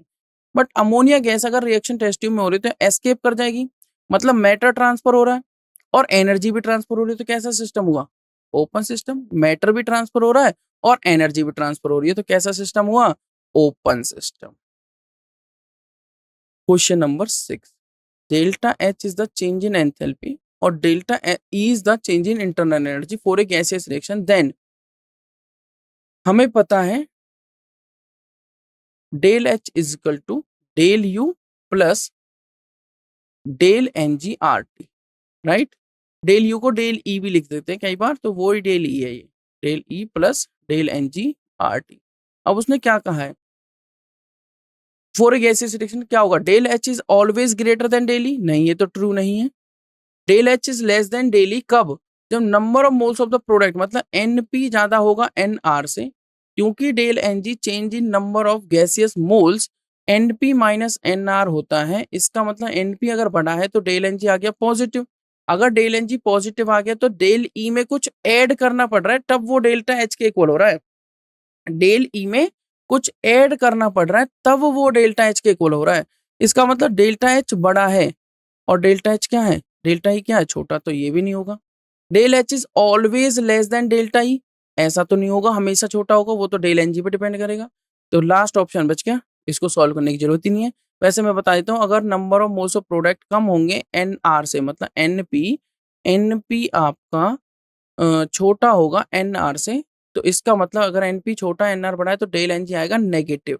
डेल Ng अगर नेगेटिव आए तो इसका मतलब डेल H में, मतलब डेल ई में से कुछ पार्ट माइनस करना पड़ रहा है। डेल NgRT यहाँ लिख दूंगा, डेल Ng की वैल्यू माइनस करना पड़ रहा है, तो मतलब डेल ई बड़ा हो गया किससे, डेल H से। तो ऑप्शन डी करेक्ट आंसर हो गया, very good. Del H negative मतलब एक्सोथर्मिक, डेल H पॉजिटिव मतलब एंडोथर्मिक। तो कौन सा ऑप्शन मार्क करूं, ऑप्शन डी। 7 क्वेश्चन अटेम्प्ट करते हैं everyone. In which of the following condition reaction will definitely be spontaneous. Tabular form याद है, delta G is equal to delta H minus T delta S. किस case में spontaneous होगी ही होगी, किस केस में स्पॉन्टेनियस होगी बताइए। डेल्टा एस जब पॉजिटिव हो जाए तो ये हिस्सा नेगेटिव हो जाएगा, और डेल्टा एच क्या हो जाए, नेगेटिव हो जाए, मतलब रिएक्शन एक्सोथर्मिक हो जाए और डिसऑर्डर इंक्रीज हो जाए। तो कौन सा ऑप्शन मैच कर रहा है, डिसऑर्डर इंक्रीज और रिएक्शन एक्सोथर्मिक, ऑप्शन ए। तो नॉट ये, इसमें कोई भी टेम्परेचर हो, ऑल टेम्परेचर्स पर ये वैल्यू अगर डेल्टा एच पॉजिटिव है तो हमेशा क्या रहेगी ये वैल्यू नेगेटिव, तो डेल्टा एच का नेगेटिव होना जरूरी है। तो एंडो वाले केस तो ऑटोमेटिकली कट जाएंगे। कौन सा ऑप्शन मार्क करूं, सभी बताइए, ऑप्शन ए। सीधा सीधा हमने टेक्निक यूज करनी है। Next question number 8, in a closed flask of 5 litre 1 ग्राम, ये 5 लीटर 1 ग्राम H2 हीट किया गया है, टेम्परेचर चेंज हो रहा है, ये कौन सी स्टेटमेंट करेक्ट नहीं है? अगर 1 ग्राम H2 को हीट कर रहे हैं और 300 केल्विन से 600 केल्विन तक जा रहे हैं तो कौन सी स्टेटमेंट करेक्ट नहीं होगी? क्लोज्ड फ्लास्क है, ध्यान रखना, अगर फ्लास्क क्लोज्ड है तो जितनी वॉल्यूम हम यहाँ पर लेके चल रहे हैं क्या वो चेंज होगी? तो हीट करने पर अगर मान लीजिए पहले कम वॉल्यूम ऑक्यूपाई हो रही तो पूरी वॉल्यूम ऑक्यूपाई करना चाहेगा, प्रेशर इंक्रीज होगा, बिल्कुल ठीक है, energy of gaseous molecules increase होंगे, बिल्कुल ठीक है, रेट ऑफ कॉलिजन भी बढ़ेगा, बिल्कुल ठीक है, बट क्या नंबर ऑफ मोल्स में चेंज आएगा? अगर H2 गैस 1 ग्राम ली है तो जितना अमाउंट लिया है उतना ही तो रहेगा, तो इसमें कोई चेंज नहीं आएगा, मतलब ये स्टेटमेंट गलत है, तो यही आंसर हो जाएगा आपका, बिल्कुल ठीक बात है। तो करेक्ट आंसर मैच कर देंगे ऑप्शन ए। नेक्स्ट क्वेश्चन कह रहा था गिब्स फ्री एनर्जी डेल्टा जी रिलेट कर रही है सेल पोटेंशियल ई से इस इक्वेशन के according, delta G is equal to minus N F P, और उसी तरीके से हमें पता है delta G is equal to minus N F E nought भी होता है, राइट, ये भी होता है। Cell reaction will be spontaneous जब होती है जब डेल्टा जी नेगेटिव होगा, सेल रिएक्शन स्पॉन्टेनियस कब होगी? जब डेल्टा जी नेगेटिव होगा। तो ई पे कैसे डिपेंड करेगा वो? ई क्या होना चाहिए डेल्टा जी को नेगेटिव होने के लिए? ई को पॉजिटिव होना जरूरी है। ई का क्या होना जरूरी है? पॉजिटिव। तो करेक्ट आंसर क्या हो जाएगा बताइए? Delta G is related with cell potential, तो सेल रिएक्शन कब स्पॉन्टेनियस होगी? जब हमारा मतलब डेल्टा जी कब नेगेटिव होगा? तो ऑप्शन ए मार्क नहीं करेंगे हम, डेल्टा जी कब नेगेटिव होगा? जब ई पॉजिटिव होगा, ऑप्शन डी मार्क करेंगे। डेल्टा जी नेगेटिव हो तो होगा ही होगा, समझिए ध्यान से, डेल्टा जी कब नेगेटिव होगा ये बताना है। डेल्टा जी कब नेगेटिव होगा? जब हमारा ई पॉजिटिव होगा। अगर ई नेगेटिव हो गया तो मतलब डेल्टा जी क्या आ जाएगा? पॉजिटिव आ जाएगा। ई नेगेटिव आपने पढ़ा भी होगा इलेक्ट्रोकेमिस्ट्री में, हम पढ़ेंगे ई नॉट सेल के बारे में। अगर ई नॉट सेल पॉजिटिव है तो रिएक्शन स्पॉन्टेनियस, और ई नॉट सेल नेगेटिव है तो रिएक्शन नॉन स्पॉन्टेनियस। तो ये सीधा देखते ही करने वाला क्वेश्चन है। क्वेश्चन नंबर 9 का ऑप्शन डी मार्क करते हो, आगे बढ़ेंगे।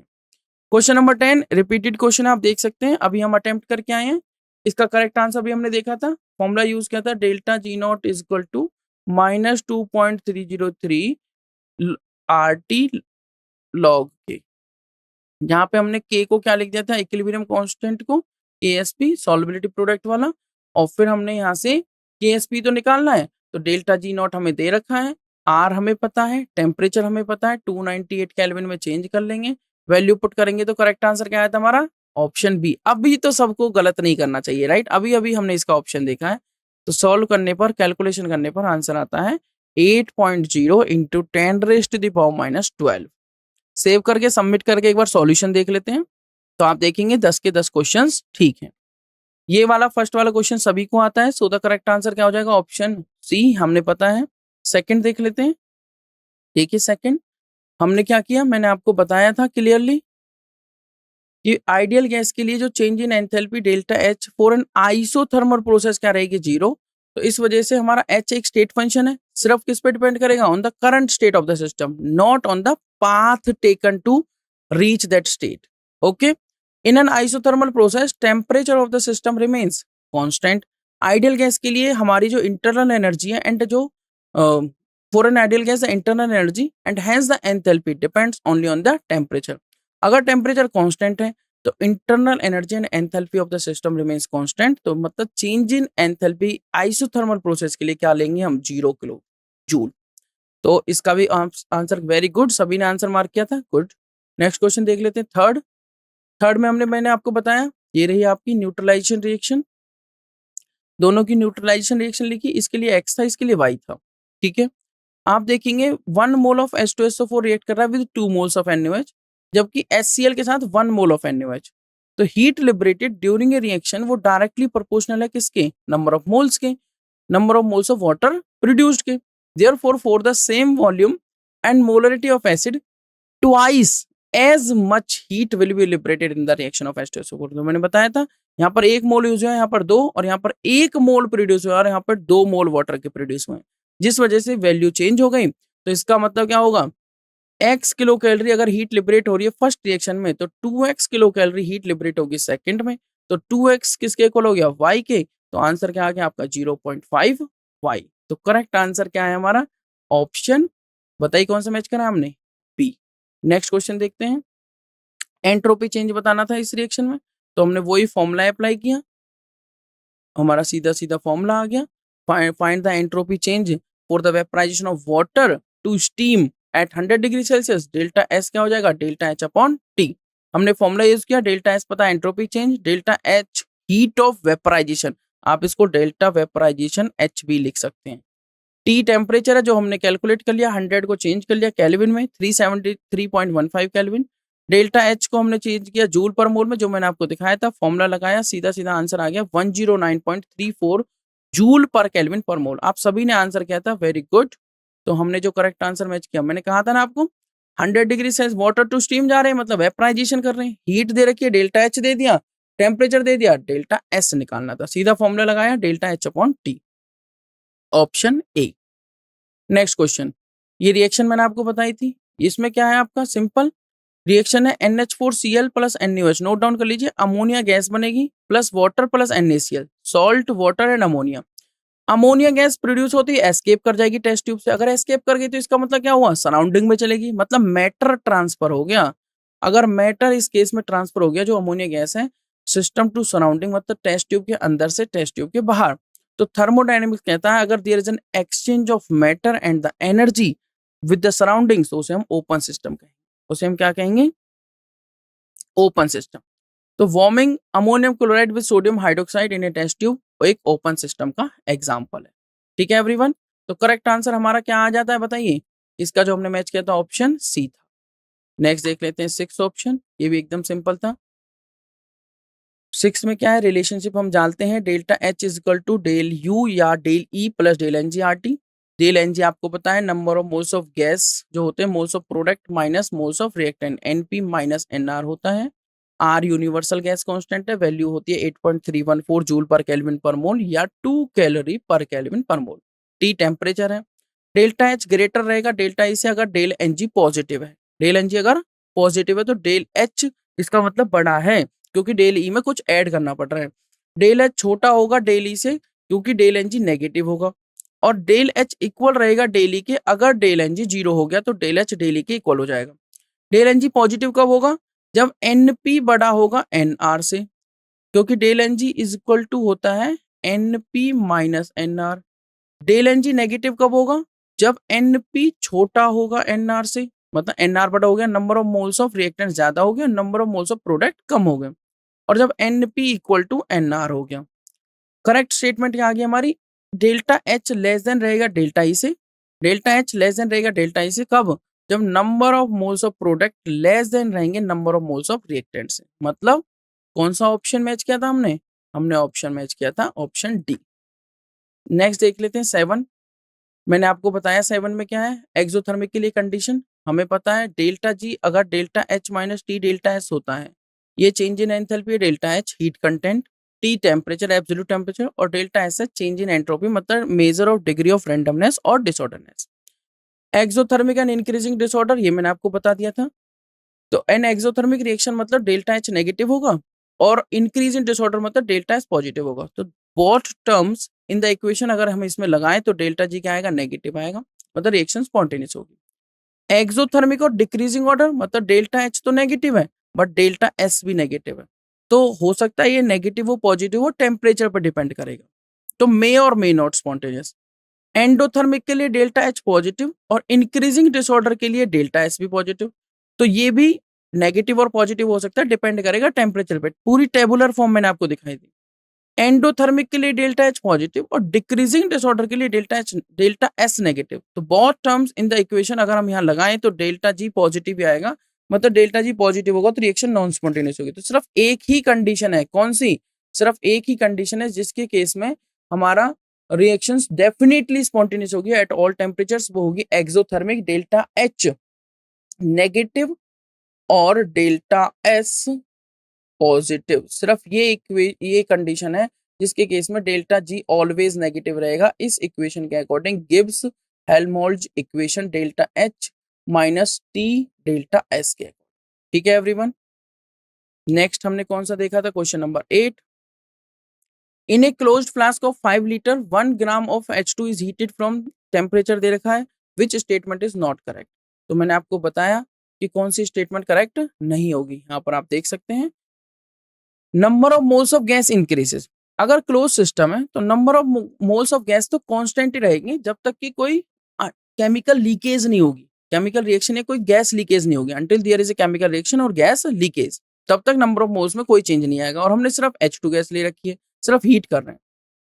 Since neither is mentioned the number of moles does not increase, the rate of collision increases as the temperature increases, the kinetic energy of the gas molecules increases. इसका मतलब ये हुआ which leads to more frequent, ज्यादा से ज्यादा collision करेंगे तो इस स्टेटमेंट को हम करेक्ट स्टेटमेंट बोलेंगे। फिर क्या आ जाता है, the energy of the gases mall increases. Increase in temperature का मतलब काइनेटिक एनर्जी इंक्रीज होगी, मतलब एनर्जी इंक्रीज हो रही है, ये भी करेक्ट हो गई। प्रेशर पीवी इक्वल टू क्या है, एनआरटी। तो वॉल्यूम अगर कांस्टेंट है, टेम्परेचर इंक्रीज कर रहे हैं, तो प्रेशर डेफिनेटली क्या होगा, इंक्रीज होगा। तो ये स्टेटमेंट भी करेक्ट हो गई।